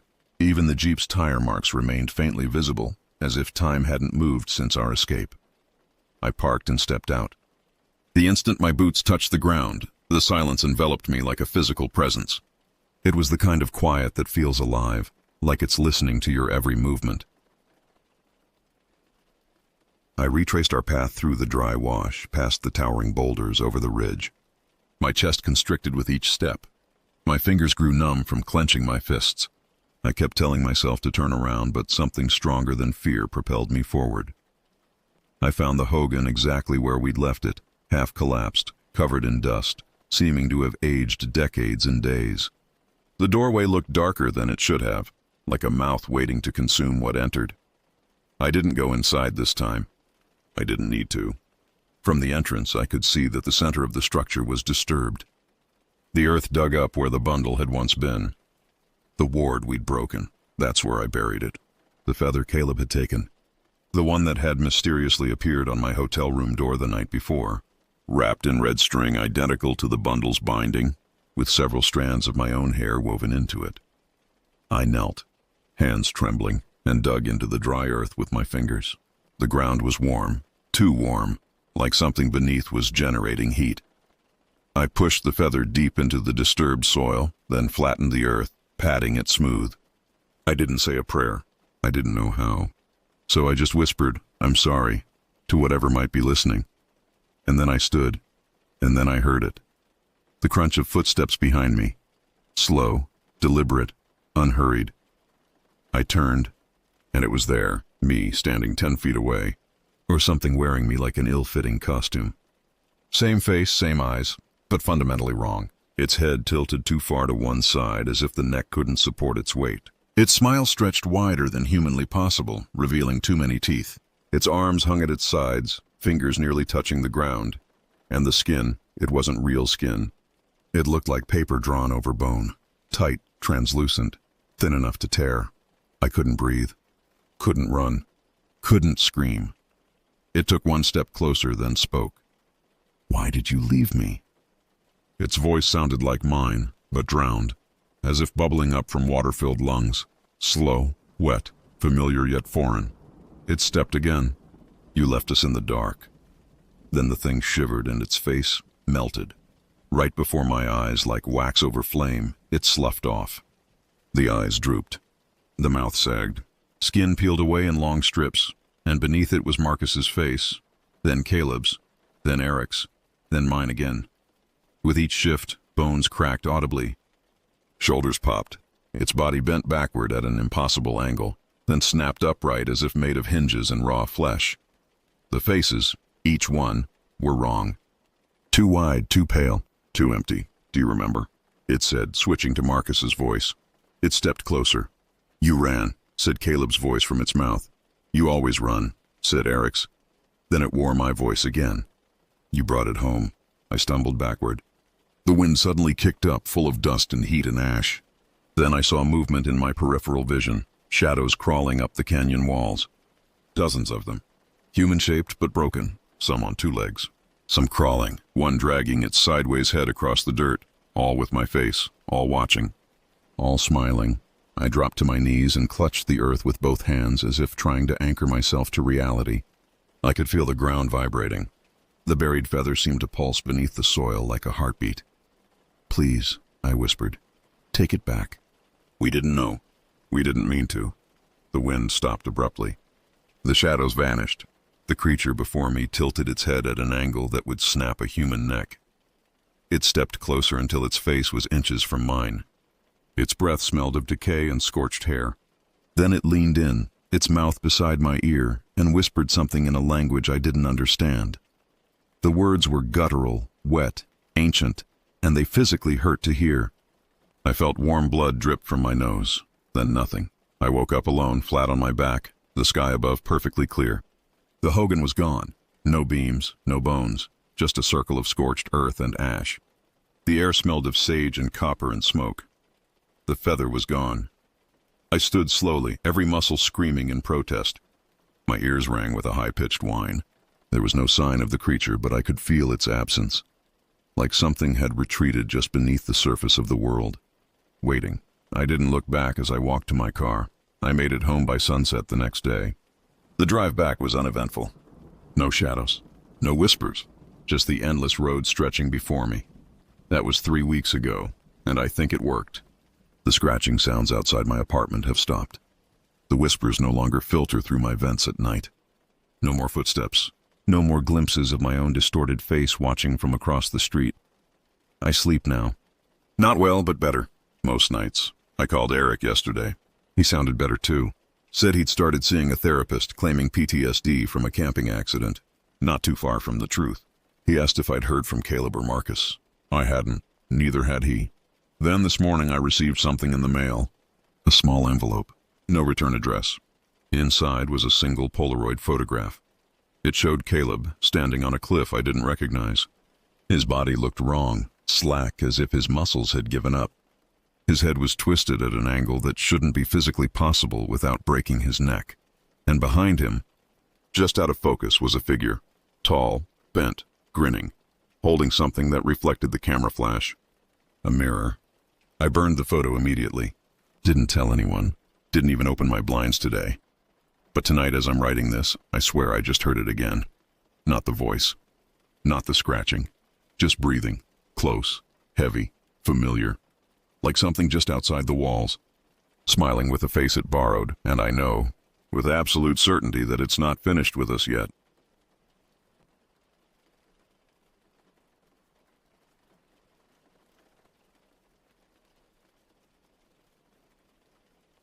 It was already late afternoon when I reached that secluded valley, having spent the better part of the day hiking away from civilization. After months of deadlines, endless emails, and the constant digital buzz that had consumed my existence, the profound quiet of the wilderness felt like a form of therapy. My phone displayed no service, exactly what I had been hoping for when I planned this trip. The landscape stretched before me, rolling hills blanketed with pine and oak, the occasional bird call piercing the stillness. My original plan had been straightforward: locate a suitable campsite before sunset, set up my equipment, and spend the evening basking in the solitude I had craved for so long. However, I had underestimated the hiking time required to reach this remote location. The sun was descending rapidly, casting long shadows across the trail as its orange glow filtered through the canopy above. I paused to catch my breath and check my bearings when movement caught my eye. A figure materialized on the path ahead, a man appearing to be in his 60s with weathered skin that spoke of years spent outdoors. He approached with a casual demeanor that seemed oddly out of place in such isolation. "Looking for a spot to camp?" he asked, his voice carrying easily in the still air. I nodded. trying to mask my surprise at encountering anyone this far from established trails. "James," he said simply, extending a calloused hand. "Adam," I replied, the false name slipping from my lips instinctively. Something about this encounter made me hesitant to share personal details. James gestured down a barely visible side path. "There's a perfect clearing about half a mile that way. Close enough to the access road if you need to leave quickly, but hidden enough that day hikers won't disturb you." His specific mention of quick departures raised questions, but the rapidly fading daylight outweighed my caution. I nodded my thanks and allowed him to lead the way. As we moved deeper into the undergrowth, the vegetation seemed to close ranks behind us, obscuring any trace of our passage. Several times I glanced back, seeking reassurance that the main trail remained accessible, but saw only an impenetrable wall of foliage and deepening shadows.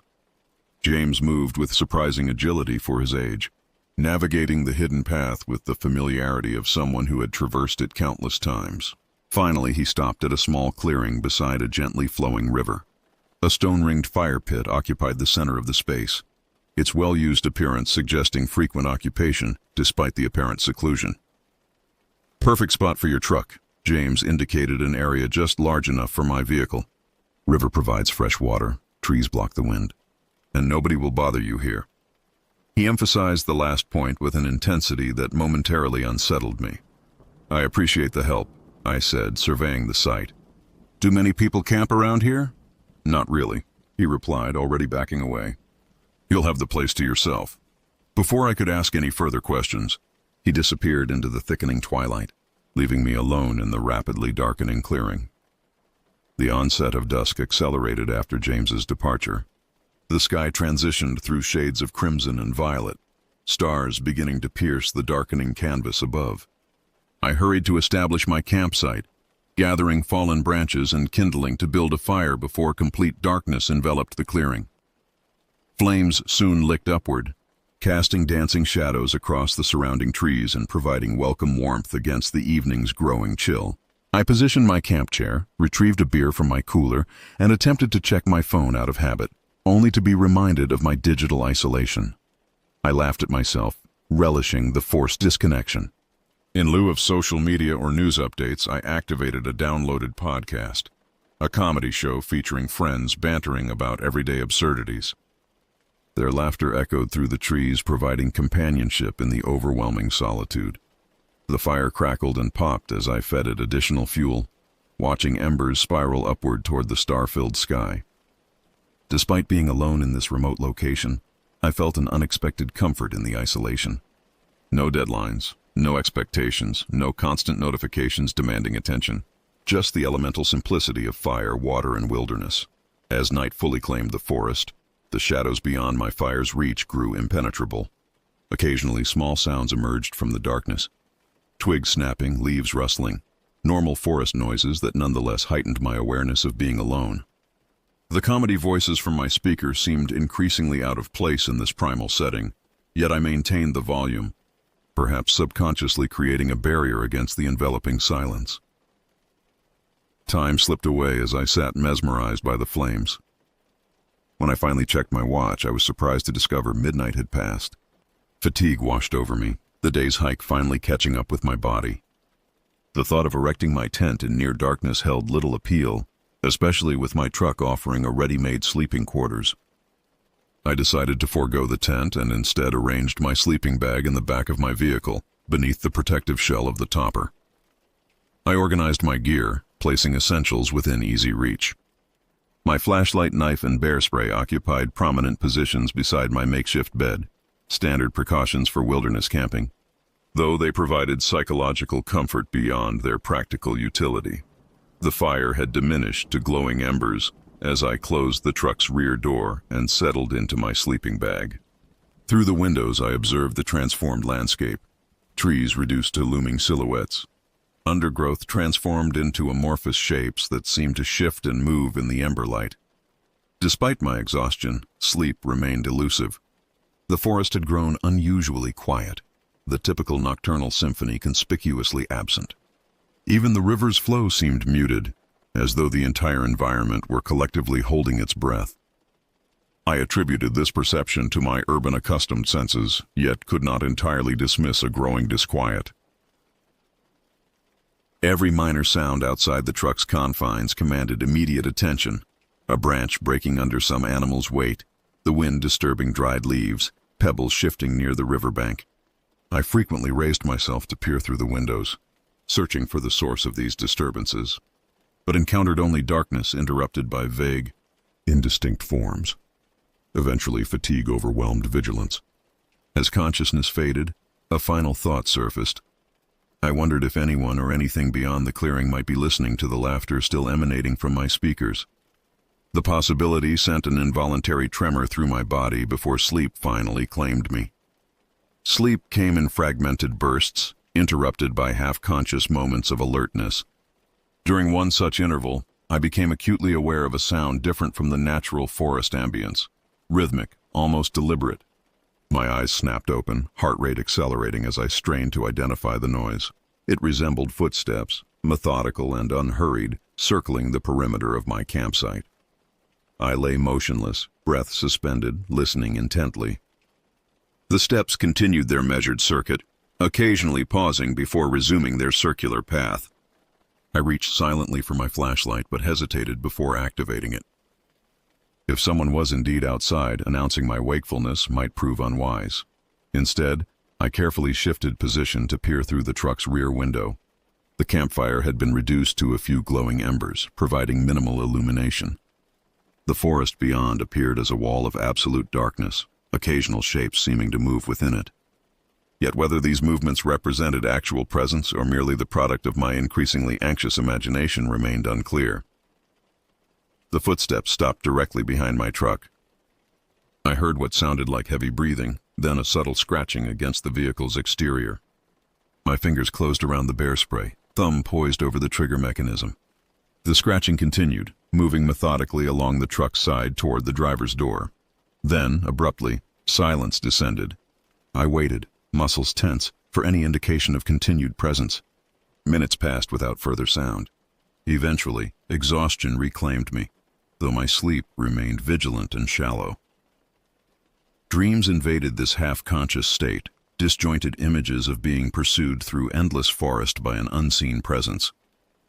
In one particularly vivid sequence, I found myself unable to move as a figure composed entirely of darkness approached my immobilized form.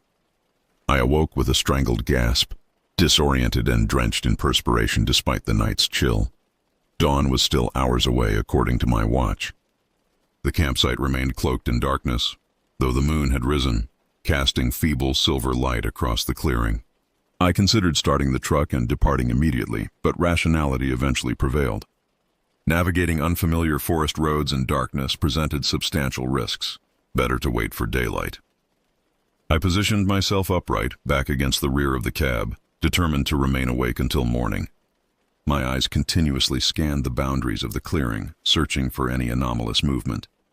Occasionally, I detected what appeared to be shifting shadows among the trees, though these observations might merely have been fatigue-induced hallucinations. As the night progressed, an oppressive sensation developed, the distinct impression of being observed. It emanated not from any specific direction but seemed omnipresent, as though the entire forest had developed consciousness and focused its collective attention upon my presence. I found myself repeatedly checking the truck's locks, irrationally fearful that they might have disengaged themselves. The podcast had long since ended, leaving only natural sounds, the river's constant murmur, wind through branches, occasional rustling from the underbrush. These ordinary noises now seemed imbued with malevolent intent, each potentially signaling approach rather than random forest activity.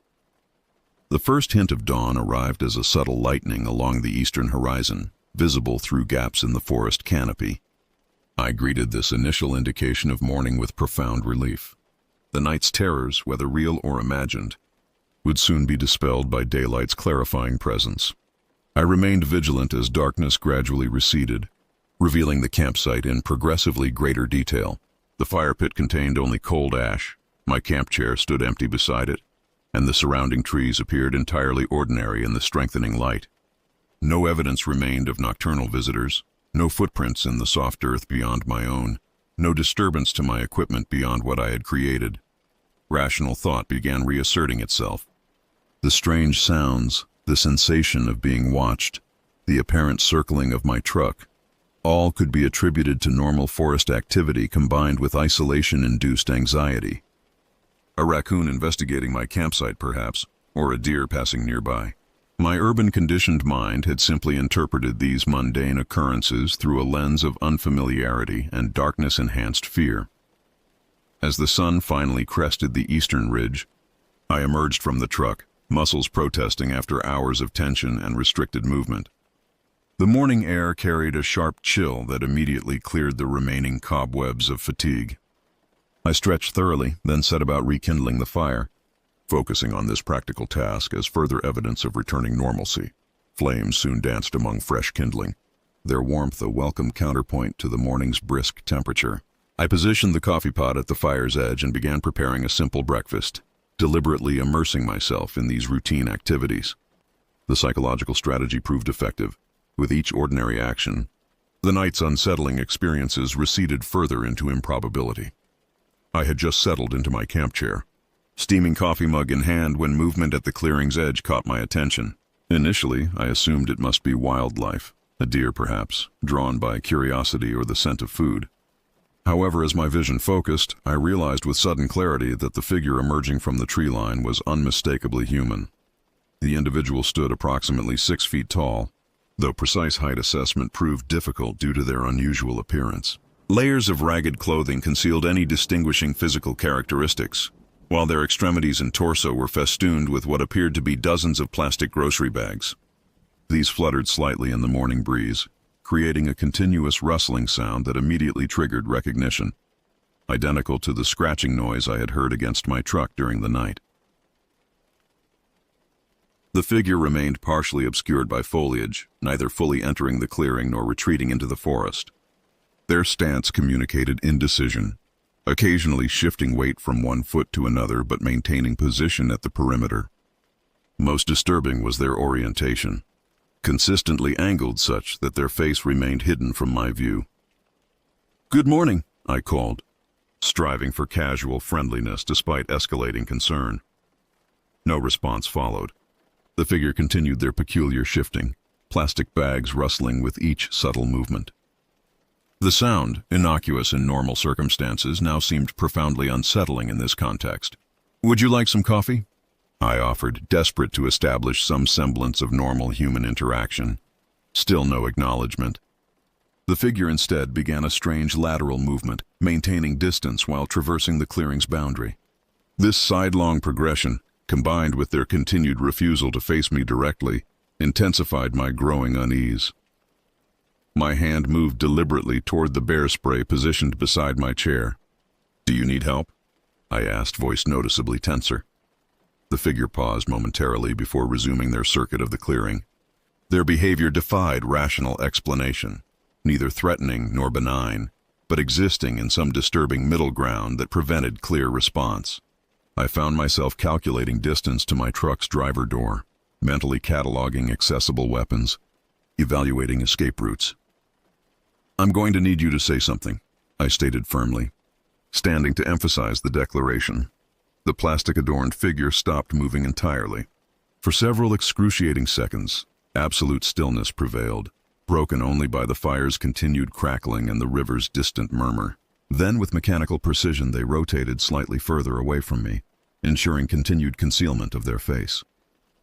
Frustration suddenly overwhelmed caution. "Either acknowledge me or leave," I shouted, voice cracking with the strain of accumulated fear and sleeplessness. My outburst produced immediate effect. The figure's posture changed subtly, a slumping of shoulders, a slight forward inclination of the upper body. Without warning or transition, they began walking directly away from the clearing, plastic bags rustling with each deliberate step.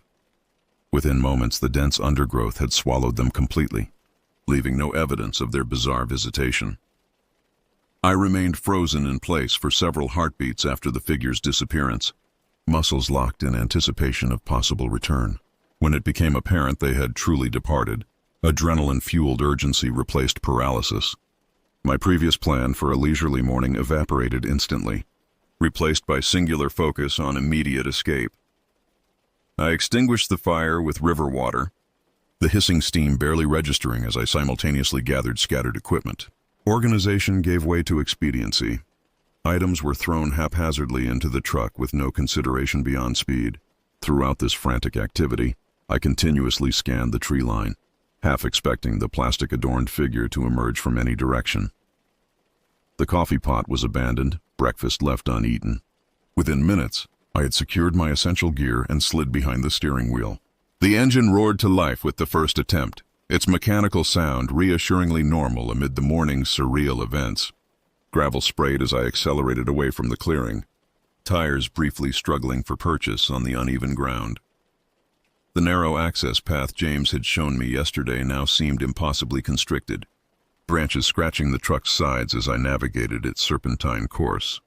Each curve obscured what lay ahead, creating a succession of blind corners that demanded reduced speed despite my desperation for rapid departure. My knuckles whitened on the steering wheel, eyes constantly alternating between the path ahead and the rear-view mirror. After what seemed an eternity but likely represented mere minutes, the truck emerged onto the main forest road. I accelerated immediately, the improved surface allowing significantly greater speed. Trees flashed past in peripheral vision as I focused intensely on maintaining control while maximizing velocity. Despite rational awareness that I had likely escaped whatever threat the strange figure might have posed, an overwhelming compulsion to put maximum distance between myself and that location persisted. I drove without pause for nearly an hour, eventually reaching a small roadside convenience store on the outskirts of civilization. Only after parking beside the mundane establishment did I allow myself to relax marginally. The ordinary sight of people purchasing gas and snacks provided stark contrast to my morning's experience, anchoring me once again in normality's comforting embrace. I entered the store, purchased coffee and a prepackaged sandwich, then sat in my truck, consuming both while processing recent events. The encounter with the plastic-adorned figure continued defying logical explanation. Their behavior exhibited neither the characteristics of a homeless individual seeking assistance, nor those of someone intending harm. The deliberate refusal to show their face, the methodical circling, the complete absence of verbal communication, all suggested something beyond typical human interaction. As caffeine cleared residual fatigue, new questions emerged. Had James deliberately directed me to that specific location? His insistence on the spot's isolation, his emphasis on privacy, his knowledge of the hidden path, all now seemed potentially suspicious rather than helpful. Had he known about the strange figure? Was there some connection between them? More disturbing still was the realization that the plastic-covered figure had likely been present throughout the night. The footsteps I'd heard, the scratching against my truck, these now found explanation in their presence. How long had they observed me? Had they approached while I slept? What might have transpired had I used the tent rather than seeking refuge in my truck? The drive home proceeded without incident, traffic increasing steadily as I approached urban areas. Streets filled with pedestrians, storefronts displaying their wares, traffic signals regulating movement. The mundane infrastructure of civilization provided profound comfort after my wilderness experience. Upon reaching my apartment, I unloaded only essential items, leaving most camping equipment in the truck for later retrieval.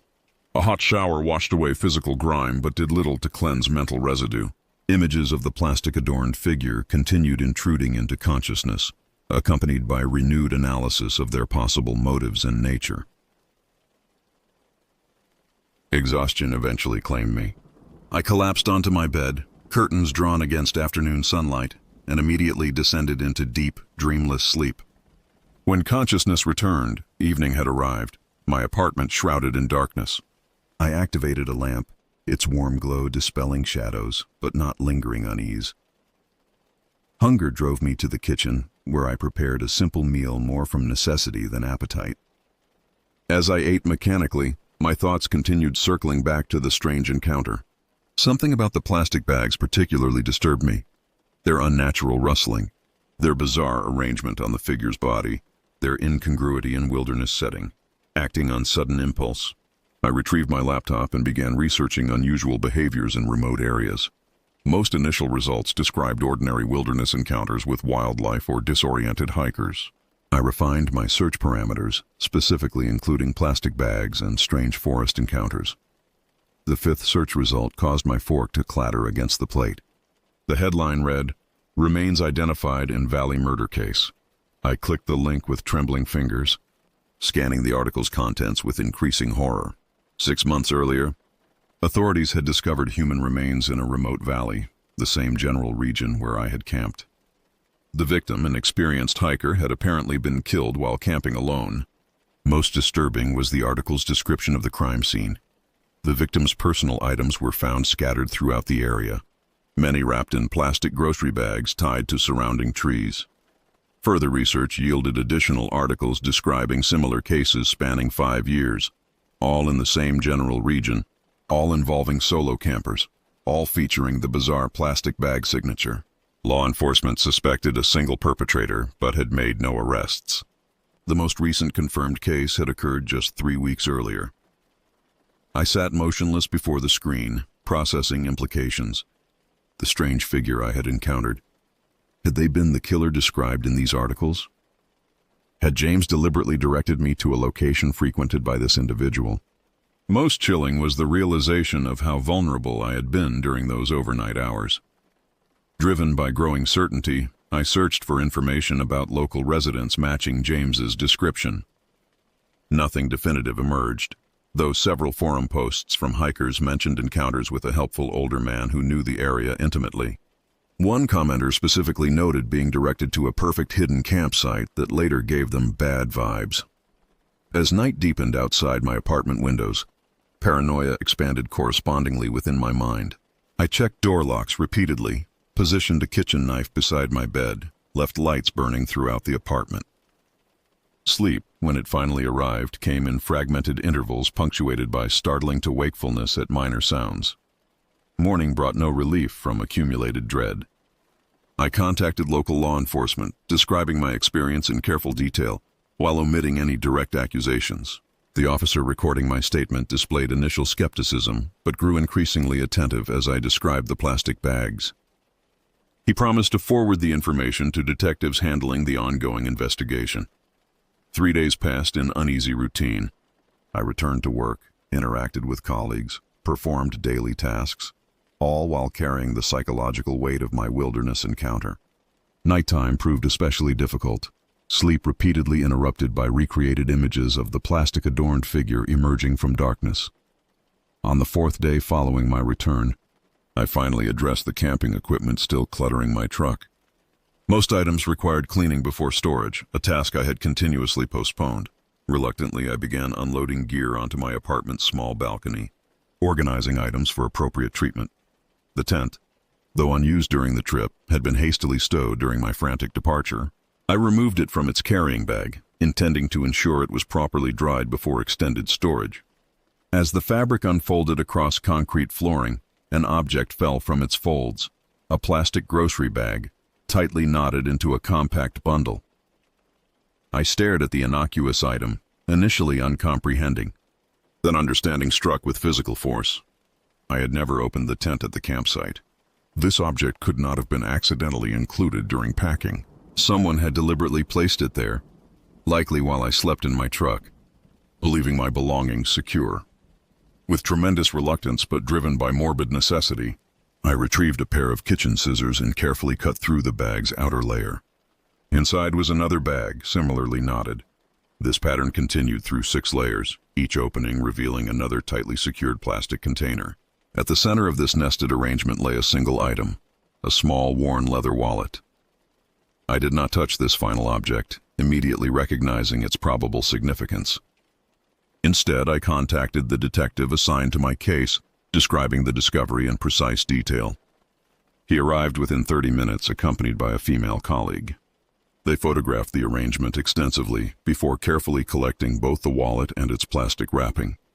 "Do not touch anything else," the detective instructed while preparing to depart.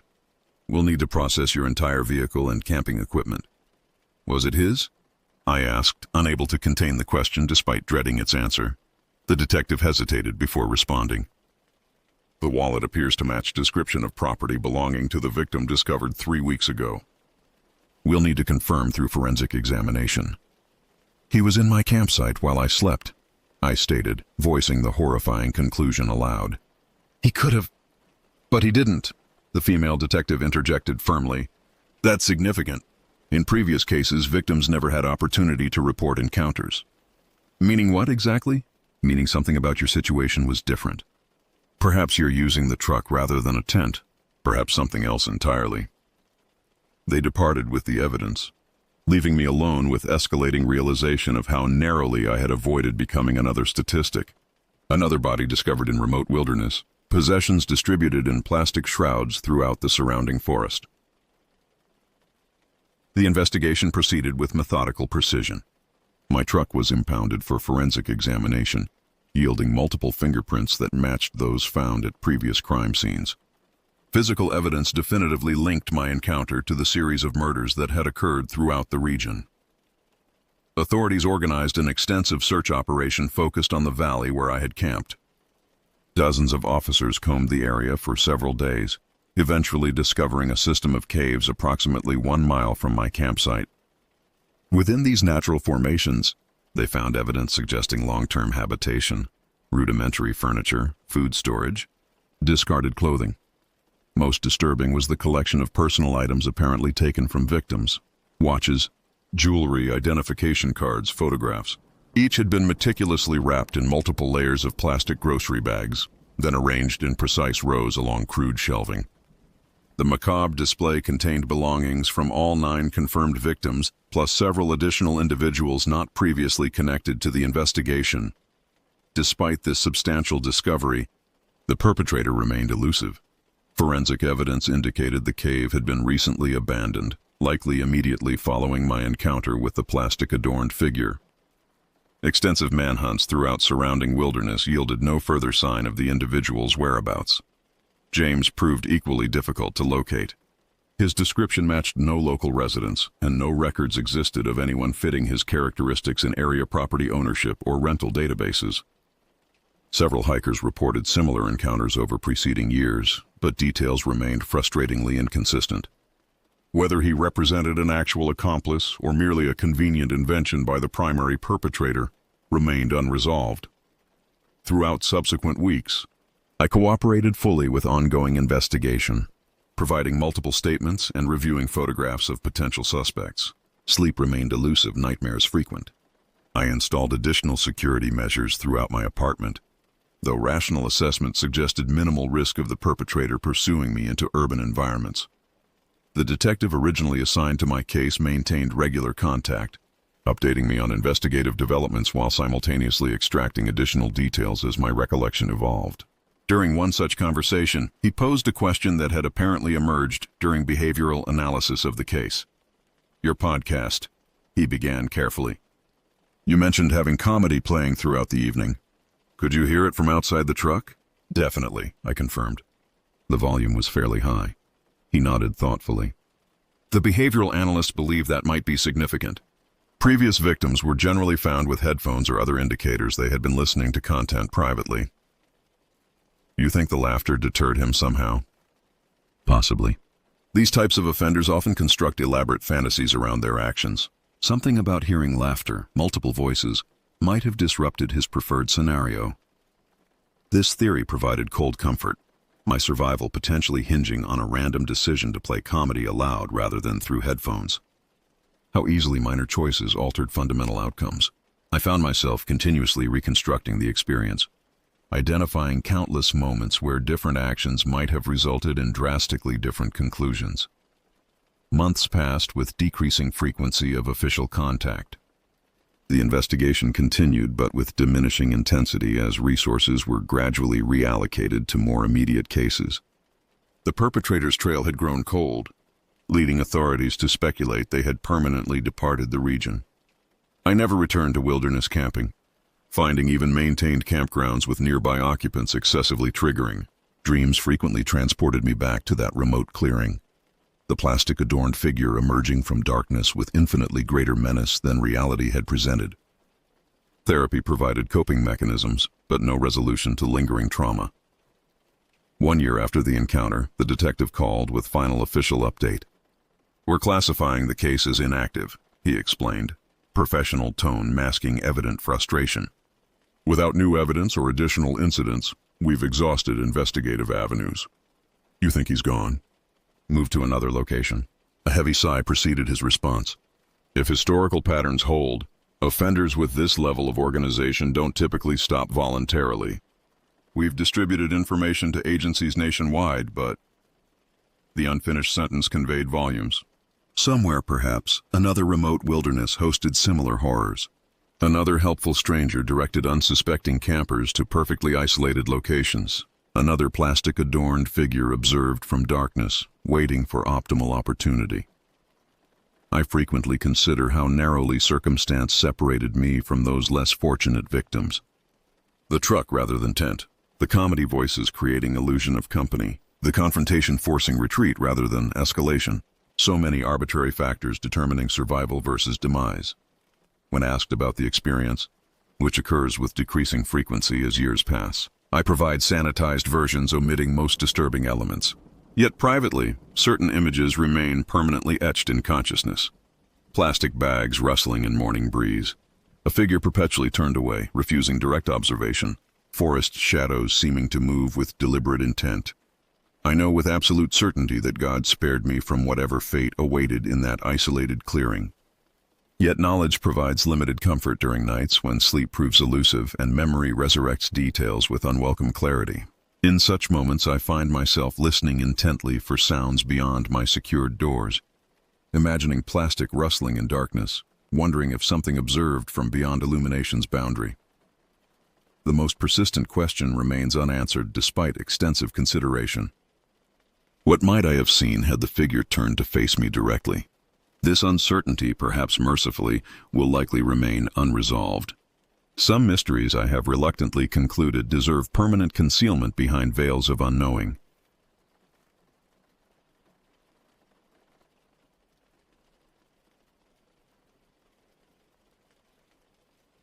The campfire cast jagged shadows across our site as evening settled over Pine Ridge State Park. It was mid-July 2017, and I had just turned 17. Old enough to think I knew everything about these woods after spending nearly every summer of my life exploring them.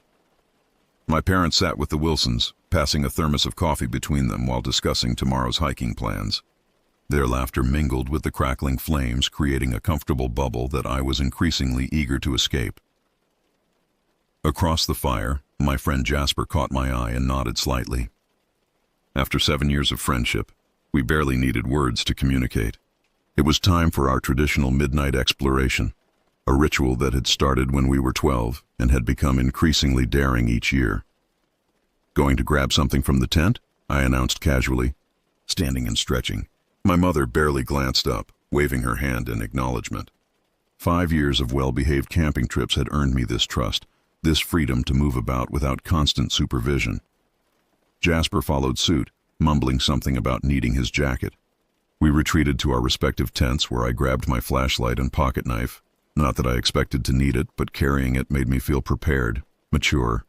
When we reconvened behind the restroom building at the edge of the campground, excitement buzzed between us. "Where to tonight?" Jasper whispered, his breath forming small clouds in the unexpectedly cool summer air. I pointed toward a trail I'd noticed earlier that day, not one of the marked paths we typically explored, but a narrow deer trail that disappeared into a denser section of forest. "That way. I want to see where it leads." "You sure? Looks pretty dark in there." Jasper hesitated, his usual enthusiasm dampened by something I couldn't quite identify. "What's wrong? Scared?" I teased, knowing full well that would be enough to goad him into agreement. He punched my shoulder lightly, as if, "Let's go." Looking back now, I recognize that initial hesitation for what it was, instinct warning us away from something we weren't prepared to face.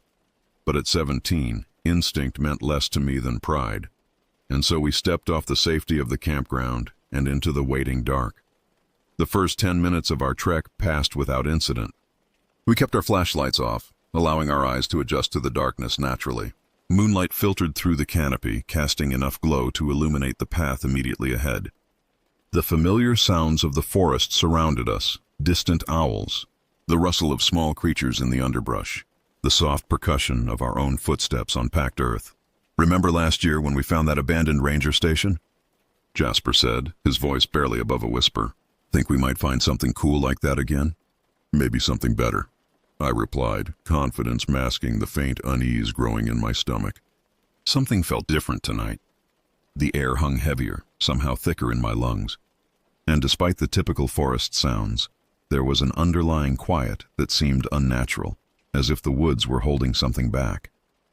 We pushed deeper along the deer trail, which gradually narrowed until branches scraped against our shoulders from both sides. The trees here were older, their trunks wider and their presence more imposing. Moss hung from their branches in gray-green curtains, occasionally brushing against my face with unexpected dampness that made me flinch. 20 minutes in, the trail curved sharply, and we found ourselves in a small clearing. The moonlight that had guided us thus far suddenly vanished as clouds drifted across the night sky. Complete darkness enveloped us, the kind that seems to press against your eyeballs and make you doubt whether they're open at all. "Flashlights?" Jasper suggested, his voice higher than usual. "Just for a second," I agreed, clicking mine on briefly to scan our surroundings. The beam cut through the darkness, revealing a circle of ancient trees surrounding the clearing. Their bark was blackened as if they had survived a fire long ago, and their branches reached toward each other overhead like arthritic fingers. At the center of the clearing stood what appeared to be the remains of a stone fire pit, long abandoned and partially reclaimed by moss and lichen. "This is new," I murmured, switching off my light. "Let's check it out." As we approached the fire pit, the temperature seemed to drop several degrees. I attributed it to the loss of tree cover in the clearing, but something primal in my brain suggested otherwise. The stones of the pit were arranged in a perfect circle, and at its center lay the charred remains of logs that looked more recent than I would have expected for an abandoned campsite this far from the marked trails. "Someone's been here," Jasper said, crouching to examine the ashes. "Not too long ago either." That's when I first noticed the silence. Complete, absolute silence. No owls, no rustling leaves, no scurrying creatures. Even the persistent hum of summer insects had ceased. It was as if the forest had suddenly emptied of all life except our own. "Let's keep going," I said, not wanting to admit how unsettled I felt. "There's probably another trail on the other side of the clearing." Jasper nodded, though I could see reluctance in the set of his shoulders. We crossed the clearing quickly and found, as I had predicted, another narrow path leading deeper into the woods. But as we stepped onto it, a soft sound reached my ears. Not quite a voice, but somehow reminiscent of one. A whisper, just at the threshold of hearing. "Did you say something?" I asked Jasper, who shook his head slowly, eyes widening. "I thought you did," he replied. We both turned back toward the clearing, scanning the darkness for any sign of movement. Nothing disturbed the unnatural stillness. After a moment of hesitation, we continued forward, but something fundamental had changed. We were no longer two friends on an adventure. We were intruders in a place that was acutely aware of our presence. 30 minutes into our expedition, it became painfully clear that we had strayed much farther than ever before. The trail we followed became increasingly erratic, widening into what almost resembled a proper path before narrowing again to little more than a game trail. Twice it seemed to disappear entirely, forcing us to guess at its continuation. "We should turn back," Jasper suggested, no longer bothering to hide the anxiety in his voice. "This is way past our usual limit." I wanted to agree with him, but pride kept me pushing forward. "Just a little farther," I insisted. "I want to see where this goes." That's when we heard it again, the whisper. This time it was clearly not our imagination. The sound floated through the darkness from somewhere ahead of us, formless syllables that almost but not quite resolved into words. It raised the hair on my arms, sending electric currents of adrenaline racing through my body. "What was that?" Jasper's voice cracked. I switched on my flashlight, sweeping the beam through the trees ahead. Nothing but more forest, twisted trunks and undergrowth that seemed to absorb the light rather than reflect it. "Probably just the wind," I said, though we both knew there was no wind tonight. The air remained completely still, almost suffocating in its density.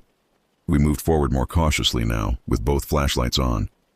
The beams created pools of harsh light that made the surrounding darkness seem even more impenetrable. Our footsteps seemed unnaturally loud against the background silence, each snap of a twig like a gunshot announcing our presence. The whispers continued intermittently, sometimes seeming to come from directly ahead, sometimes from behind, sometimes from both directions simultaneously. They never quite formed coherent speech, but they carried a distinctly human quality that made them all the more disturbing. "I think we're being followed," Jasper whispered, his eyes darting nervously. I started to dismiss his concern, but then caught movement at the edge of my flashlight beam, a shadow shifting between trees in a way that couldn't be explained by our own movements. My heart hammered against my ribcage as I swung the light back, but whatever I'd seen was gone. "We need to go back," I conceded finally, my voice barely audible. We turned around, only to face a devastating realization. The path behind us no longer looked familiar. What should have been a clear trail had somehow transformed into an indistinct jumble of undergrowth and fallen branches. Nothing looked the same as it had minutes before. "Which way did we come from?" Jasper asked, panic edging into his voice. I spun in a slow circle, trying to identify anything recognizable. All directions looked equally foreign, equally threatening. The forest had somehow rearranged itself around us, or perhaps our fear had simply distorted our perceptions. Either way, we were lost.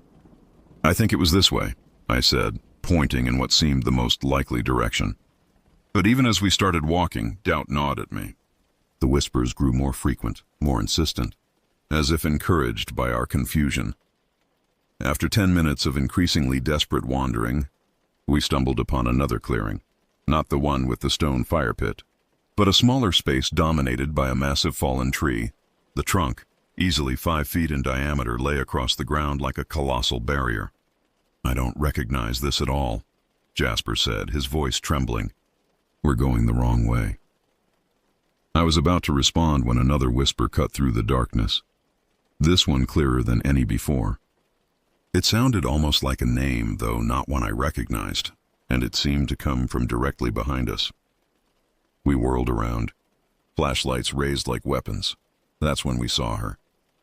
The beam of my flashlight caught her mid-crawl, illuminating a figure so unexpected that for several seconds, my brain refused to process what I was seeing. A woman, or what appeared to be a woman, moved through the underbrush on all fours, her movements erratic and jerky like a marionette with tangled strings. Her clothes hung in tatters, covered in dark stains that my mind immediately classified as mud, though a more disturbing possibility lurked at the edges of my consciousness.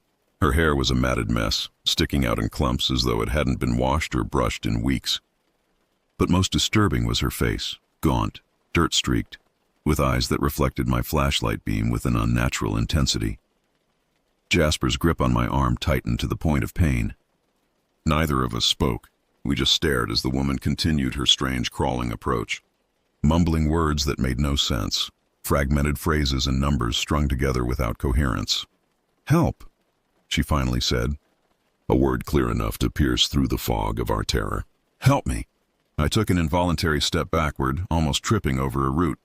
Everything about this situation screamed danger, yet something in her desperation prevented me from simply running away. "Are you hurt?" I managed to ask, my voice sounding foreign to my own ears. She pulled herself to a kneeling position, swaying dangerously. Up close, I could see her eyes were bloodshot, the pupils dilated to alarming size. A chemical smell emanated from her, not just body odor, but something sharper, medicinal. "My camp?" she slurred. "Need to find my camp." "They're out here." "They're watching." "Who's watching?" Jasper asked, his voice barely audible. The woman's head snapped toward him with unnatural speed. "The trees have eyes," she whispered, then laughed, a sound so devoid of humor it made my stomach clench. "They don't want us here. Never wanted us here." I exchanged glances with Jasper, a silent conversation passing between us. Whatever had happened to this woman, whether drugs, alcohol, mental illness, or some combination, she needed help. Despite every instinct screaming at me to run, I couldn't abandon her. "We can help you back to the campground," I offered, taking a cautious step forward. She stared at me for an uncomfortably long moment, then nodded jerkily. When she tried to stand, her legs buckled, and I rushed forward instinctively to catch her. Her body felt disturbingly light, almost insubstantial in my grasp. "Which way?" she asked, her head lolling back to look at the canopy above. That was the crushing question, wasn't it? We were lost ourselves, but admitting that would surely panic her further, possibly triggering an unpredictable reaction. This way, I said with a confidence I didn't feel, choosing the direction that seemed most likely based on the density of the undergrowth. Established trails, even unmarked ones, tended to have less dense floor cover. And so began one of the most harrowing journeys of my life. Two terrified teenagers supporting a delirious woman through pitch-black woods, with only our flashlights and desperate hope to guide us. The going was painfully slow. The woman could barely coordinate her movements, requiring Jasper and me to support most of her weight between us. Her height, she must have been over 6 feet tall, made this awkward, forcing us to hunch uncomfortably as we navigated the uneven forest floor. Every few minutes, she would freeze completely, her body going rigid as she stared intently into the darkness beyond our flashlight beams. "They're following," she would mutter, or "they're circling," her voice dropping to a barely audible whisper. Each time, despite knowing better, I would find myself scanning the shadows, half expecting to see figures moving just out of sight. The forest seemed to close in around us as we walked. Branches that should have been stationary appeared to reach toward us, forcing us to duck and weave. Roots seemed to rise from the ground specifically to trip us. And always that unnerving silence persisted, broken only by our labored breathing, the woman's occasional mumblings, and the soft but persistent whispers that I could no longer attribute solely to her. "What's your name?" I asked after we had been walking for what felt like hours, partly to break the oppressive quiet and partly to assess her lucidity. She turned her head toward me with that same unsettling quickness. "Veronica," she said after a prolonged pause. "I think, yes, Veronica." She spoke as if testing the name, uncertain of its fit. "I'm Justin," I lied, unwilling to give my real name. "This is Jay." Jasper shot me a grateful glance for the same deception. "You shouldn't be here," Veronica said, suddenly more coherent than she had been since we found her. "These woods don't like visitors after dark." "We're just trying to get back to the campground," Jasper said, his voice strained from the exertion of supporting her. "Campground," she repeated, then laughed that same humorless laugh. "Yes, safety in numbers, but not safe enough. Never safe enough when they decide you shouldn't be here." "When who decides?" I couldn't help asking. Veronica didn't answer directly. Instead, she began humming a tune I didn't recognize, dissonant notes that seemed to clash with the natural sounds of the forest. The effect was jarring, making the hairs on the back of my neck stand on end. After what felt like an eternity of stumbling through darkness, with Veronica alternating between eerie humming and muttered warnings, I spotted a faint glow through the trees ahead. Hope surged through me. Artificial light meant people, civilization, safety. "Look," I said to Jasper, pointing. "I think that's a campsite." As we drew closer, the glow resolved into the dying embers of a campfire. Around it sat 4 figures, their faces indistinct in the low light. Relief washed over me, though it was tempered by the strange stillness of the scene. The figures weren't talking or moving, just sitting, staring into the dying fire as if entranced. "Hello?" I called out cautiously. "We need some help here." One of the figures looked up slowly, then stood with a fluid motion that seemed somehow wrong. As he approached, the faint firelight revealed a man in his 40s, unshaven and bleary-eyed. "Ronnie?" he called, squinting at us. "That you?" Veronica straightened slightly at the sound of his voice. "Jim," she said, the name coming out slurred but recognizable. The man, Jim, came closer, smelling strongly of alcohol. "Where'd you wander off to, Ronnie?" "Been gone for hours." There was something off about his concern. It seemed performative rather than genuine, as if he were reading lines from a script he didn't fully understand. The other figures by the fire remained motionless, still staring at the embers. "Found her in the woods," I explained, carefully transferring Veronica's weight to Jim. She seemed lost. Jim nodded, supporting Veronica with surprising steadiness given his apparent intoxication. "She wanders sometimes, especially after she takes her medication. Thanks for bringing her back." The casual way he dismissed what should have been a terrifying ordeal struck me as profoundly wrong. Veronica had been crawling through the woods in the middle of the night, confused and frightened, and he acted as if she'd merely stepped away to use the bathroom. "Is she okay?" Jasper asked, voicing my own concern. "Should we call someone? A ranger, maybe, or—" "She's fine," Jim cut him off firmly. "Just needs to sleep it off. We appreciate your help, boys. You should get back to your own camp now. It's late." With that dismissal, he turned and led Veronica back to the fire. The other figures, 2 men and a woman I could now see, barely acknowledged their return. One of them handed Veronica a bottle, which she drank from deeply before collapsing onto a camp chair. Jasper and I stood awkwardly at the edge of their campsite, unsure whether to press the issue or leave. Everything about the situation felt wrong, but we had no authority to intervene, and the adults clearly wanted us gone. "Let's go," I finally whispered to Jasper, tugging his sleeve. "This isn't our problem anymore." As we turned to leave, Veronica called after us, her voice suddenly clearer than it had been all night. "They're still out there. Don't go back into the trees alone." We quickened our pace, eager to put distance between ourselves and the unsettling campsite. By some miracle, or perhaps because we were following a more established path this time, we found our way back to the main campground in less than 20 minutes. The familiar sight of numbered sites and parked cars never looked so welcome. Our own campsite was just as we had left it, parents still chatting by the fire, completely unaware of the ordeal we had just experienced. According to my watch, we had been gone for nearly 3 hours, though it felt both shorter and longer simultaneously. "Have a good walk?" my father asked casually as we approached the fire. "Yeah," I replied, unable to formulate a more comprehensive lie in my exhausted state. "Just the usual." As we settled into chairs by the fire, I caught Jasper's eye across the flames. The firelight couldn't disguise his pallor or the slight tremor in his hands as he accepted a marshmallow from his mother. Neither of us was ready to discuss what had happened, perhaps because putting it into words would make it all too real. The normalcy of our campsite felt surreal after what we had experienced. Our parents continued their conversation about tomorrow's fishing plans, occasionally drawing us in with questions that we answered automatically, our minds elsewhere. The juxtaposition was jarring. Here, marshmallows and ghost stories. There, just a mile or so away, something profoundly wrong that none of these adults seemed aware of. I struggled to process what had happened. The rational part of my brain constructed explanations. Veronica was clearly unwell, possibly suffering from mental illness, drug addiction, or both. Her friends were irresponsible at best, negligent at worst.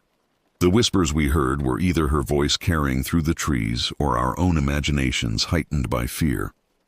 The feeling of being watched was just typical nighttime paranoia. But these explanations felt inadequate. They didn't account for the perfect silence of the forest, the way paths seemed to change behind us, or the unnaturally synchronized stillness of the people at that campfire. And they certainly didn't explain the persistent sensation that something had followed us back, something that now waited just beyond the circle of our firelight. As the night wore on and our parents finally decided to turn in, Jasper pulled me aside near the coolers, ostensibly to help me get more drinks. "We need to tell someone," he whispered urgently. "Those people weren't right. Veronica needs help." I nodded reluctantly. "Tomorrow morning, we'll find a ranger and report it." "What if something happens tonight? What are we supposed to say?" I interrupted, keeping my voice low. "That we found a drugged-up woman crawling through the woods, and her friends didn't seem concerned enough? They'll ask why we were out there in the first place, wandering off trail after dark." Jasper ran a hand through his hair in frustration. "So we just do nothing?" "Until morning," I insisted. "Then we'll report it properly, promise." He eventually agreed, though neither of us was happy with the compromise. We rejoined our families by the fire, forcing smiles and pretending everything was normal. But throughout the remainder of the evening, I noticed both of us constantly scanning the tree line, flinching at every crack of the fire or rustle of leaves. When we finally retreated to our respective tents, I found myself unable to close my eyes. Every time I did, I saw Veronica's gaunt face or imagined shapes moving just outside the thin fabric walls. The sounds of the campground, other campers talking quietly, a distant radio playing.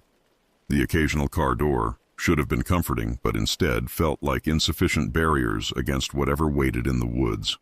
At some point, I must have drifted into a fitful sleep because suddenly I was jerking awake to a sound directly outside my tent. A soft scratching, like fingernails dragging lightly across nylon. I froze, straining to hear over the thunder of my own heartbeat. The scratching continued, moving around the perimeter of my tent with deliberate slowness. "Hello?"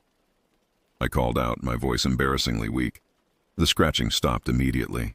Then, after a pause that stretched my nerves to breaking point, a whisper came, so close it could have been inside the tent with me. "They don't want you here." I scrambled for my flashlight, fumbling in the dark with shaking hands. By the time I found it and directed its beam out through the tent wall, there was nothing to see. No shadow, no movement, nothing to suggest anyone had been there at all. Sleep was impossible after that. I lay awake until dawn, clutching my flashlight like a talisman, every muscle tensed for flight. When the first gray light of morning finally filtered through the tent walls, I nearly wept with relief. I emerged from my tent as soon as it was light enough to see clearly, exhausted and jumpy. The campground was still quiet, most families not yet stirring. Jasper appeared moments later, looking as haggard as I felt. Without speaking, we made our way to the communal bathroom building. "Did you sleep at all?" he asked once we were alone, his voice hoarse. I shook my head. Someone, or something, was outside my tent last night. Jasper's face paled further. "What do you mean?" I described the scratching sounds and the whispered words, watching his expression shift from skepticism to dread as I spoke. "I heard something too," he admitted. Footsteps circling our site. My parents slept through it. We stood in silence, both processing the implications. Then, by unspoken agreement, we headed toward the ranger station at the entrance to the campground. It was early, but a light was already on inside. Someone was there. The ranger who greeted us was younger than I expected, probably in his late 20s. His name badge read Park Ranger Keith, and he smiled pleasantly as we approached the counter. "Morning, fellas. Early risers, huh? What can I help you with?"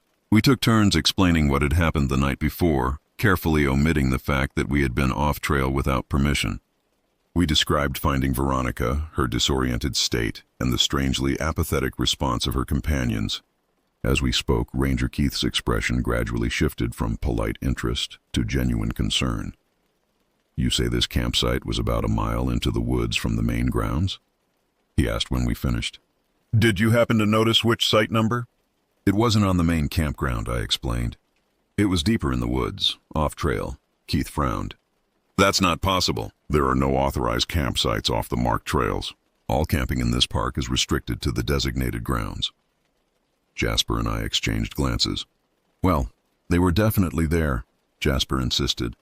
"A fire pit, 4 adults, the woman named Veronica." Keith turned to his computer, typing rapidly. "Let me check our registration records." "What did you say the man's name was? Jim?" "Yes, that's what Veronica called him." After a moment of searching, Keith looked up with a troubled expression. "We don't have anyone registered under that name or any Veronica. In fact, we're not at full capacity this weekend. Sites 17 through 24 are completely empty." A chill ran through me. Maybe they gave fake names when they registered? Or they're camping illegally? "Possibly," Keith conceded, though he looked skeptical. "We occasionally get people trying to camp off trail despite the rules. But it's strange they'd have a full setup with chairs and a fire pit. That's a lot of equipment to haul into the woods illegally." He reached for a radio on his belt.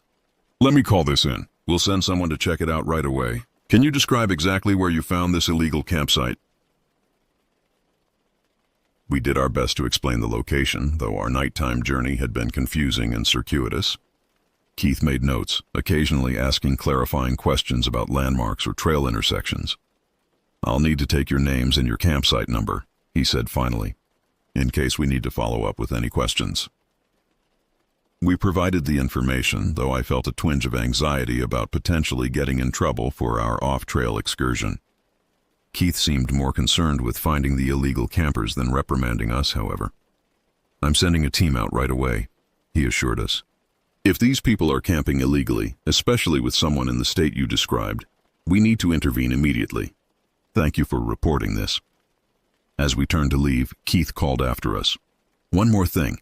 Did either of you notice any unusual markings? On trees, rocks, or the people themselves?" The question caught me off guard. What kind of markings? Keith hesitated as if debating how much to share. We've had reports of unusual activity in these woods in recent years. Unofficial campsites with strange symbols carved into nearby trees. Just wondering if you noticed anything like that. I thought back to the blackened trees surrounding the clearing with the fire pit, but couldn't recall seeing any specific markings. No, nothing like that. Why? Is there something going on here we should know about? Just routine questions, Keith said, his tone suddenly professional and dismissive. Thanks again for the report. Try to stay on marked trails from now on, okay? For your safety. The warning felt ominous as we walked back to our campsite, the morning sun doing little to dispel the sense of unease that had settled over us. He knows something, Jasper muttered. There's more going on here than he's saying. I nodded in agreement. Let's pack up and suggest we move on to the next site on our itinerary. I don't want to spend another night here. Agreed. When we returned to our campsite, our families were awake and preparing breakfast. We managed to convince them that we'd heard from other campers about better fishing at Lake Holloway, the next stop on our planned route. After some discussion, they agreed to pack up and leave after lunch rather than staying another night as originally planned. As we dismantled our tents and loaded the cars, I kept glancing toward the forest edge, half expecting to see Veronica or her companions watching us. The woods looked innocuous in daylight, just trees and undergrowth, nothing sinister. But I couldn't shake the feeling that something observed our departure with satisfaction. Just before we drove away, a park ranger vehicle sped past our site, heading toward the trailhead nearest to where we had encountered Veronica. I never found out what, if anything, they discovered. 7 years have passed since that night at Pine Ridge State Park. I'm 24 now, with a degree in psychology that was perhaps influenced by my desire to understand what happened, both to Veronica and to Jasper and me. I've researched various explanations for our experience: shared hallucinations, drug-induced psychosis, though neither of us had consumed anything that might explain such vivid delusions, and even legitimate paranormal phenomena. Jasper and I remain friends, bonded partly by an experience we've never fully shared with anyone else. We've tried once or twice to tell the story at parties when the conversation turns to scary experiences, but we always end up sanitizing it, removing the elements that made it truly terrifying: the impossibility of the changing trails, the whispers that seemed to come from the forest itself, the unnatural behavior of Veronica and her companions.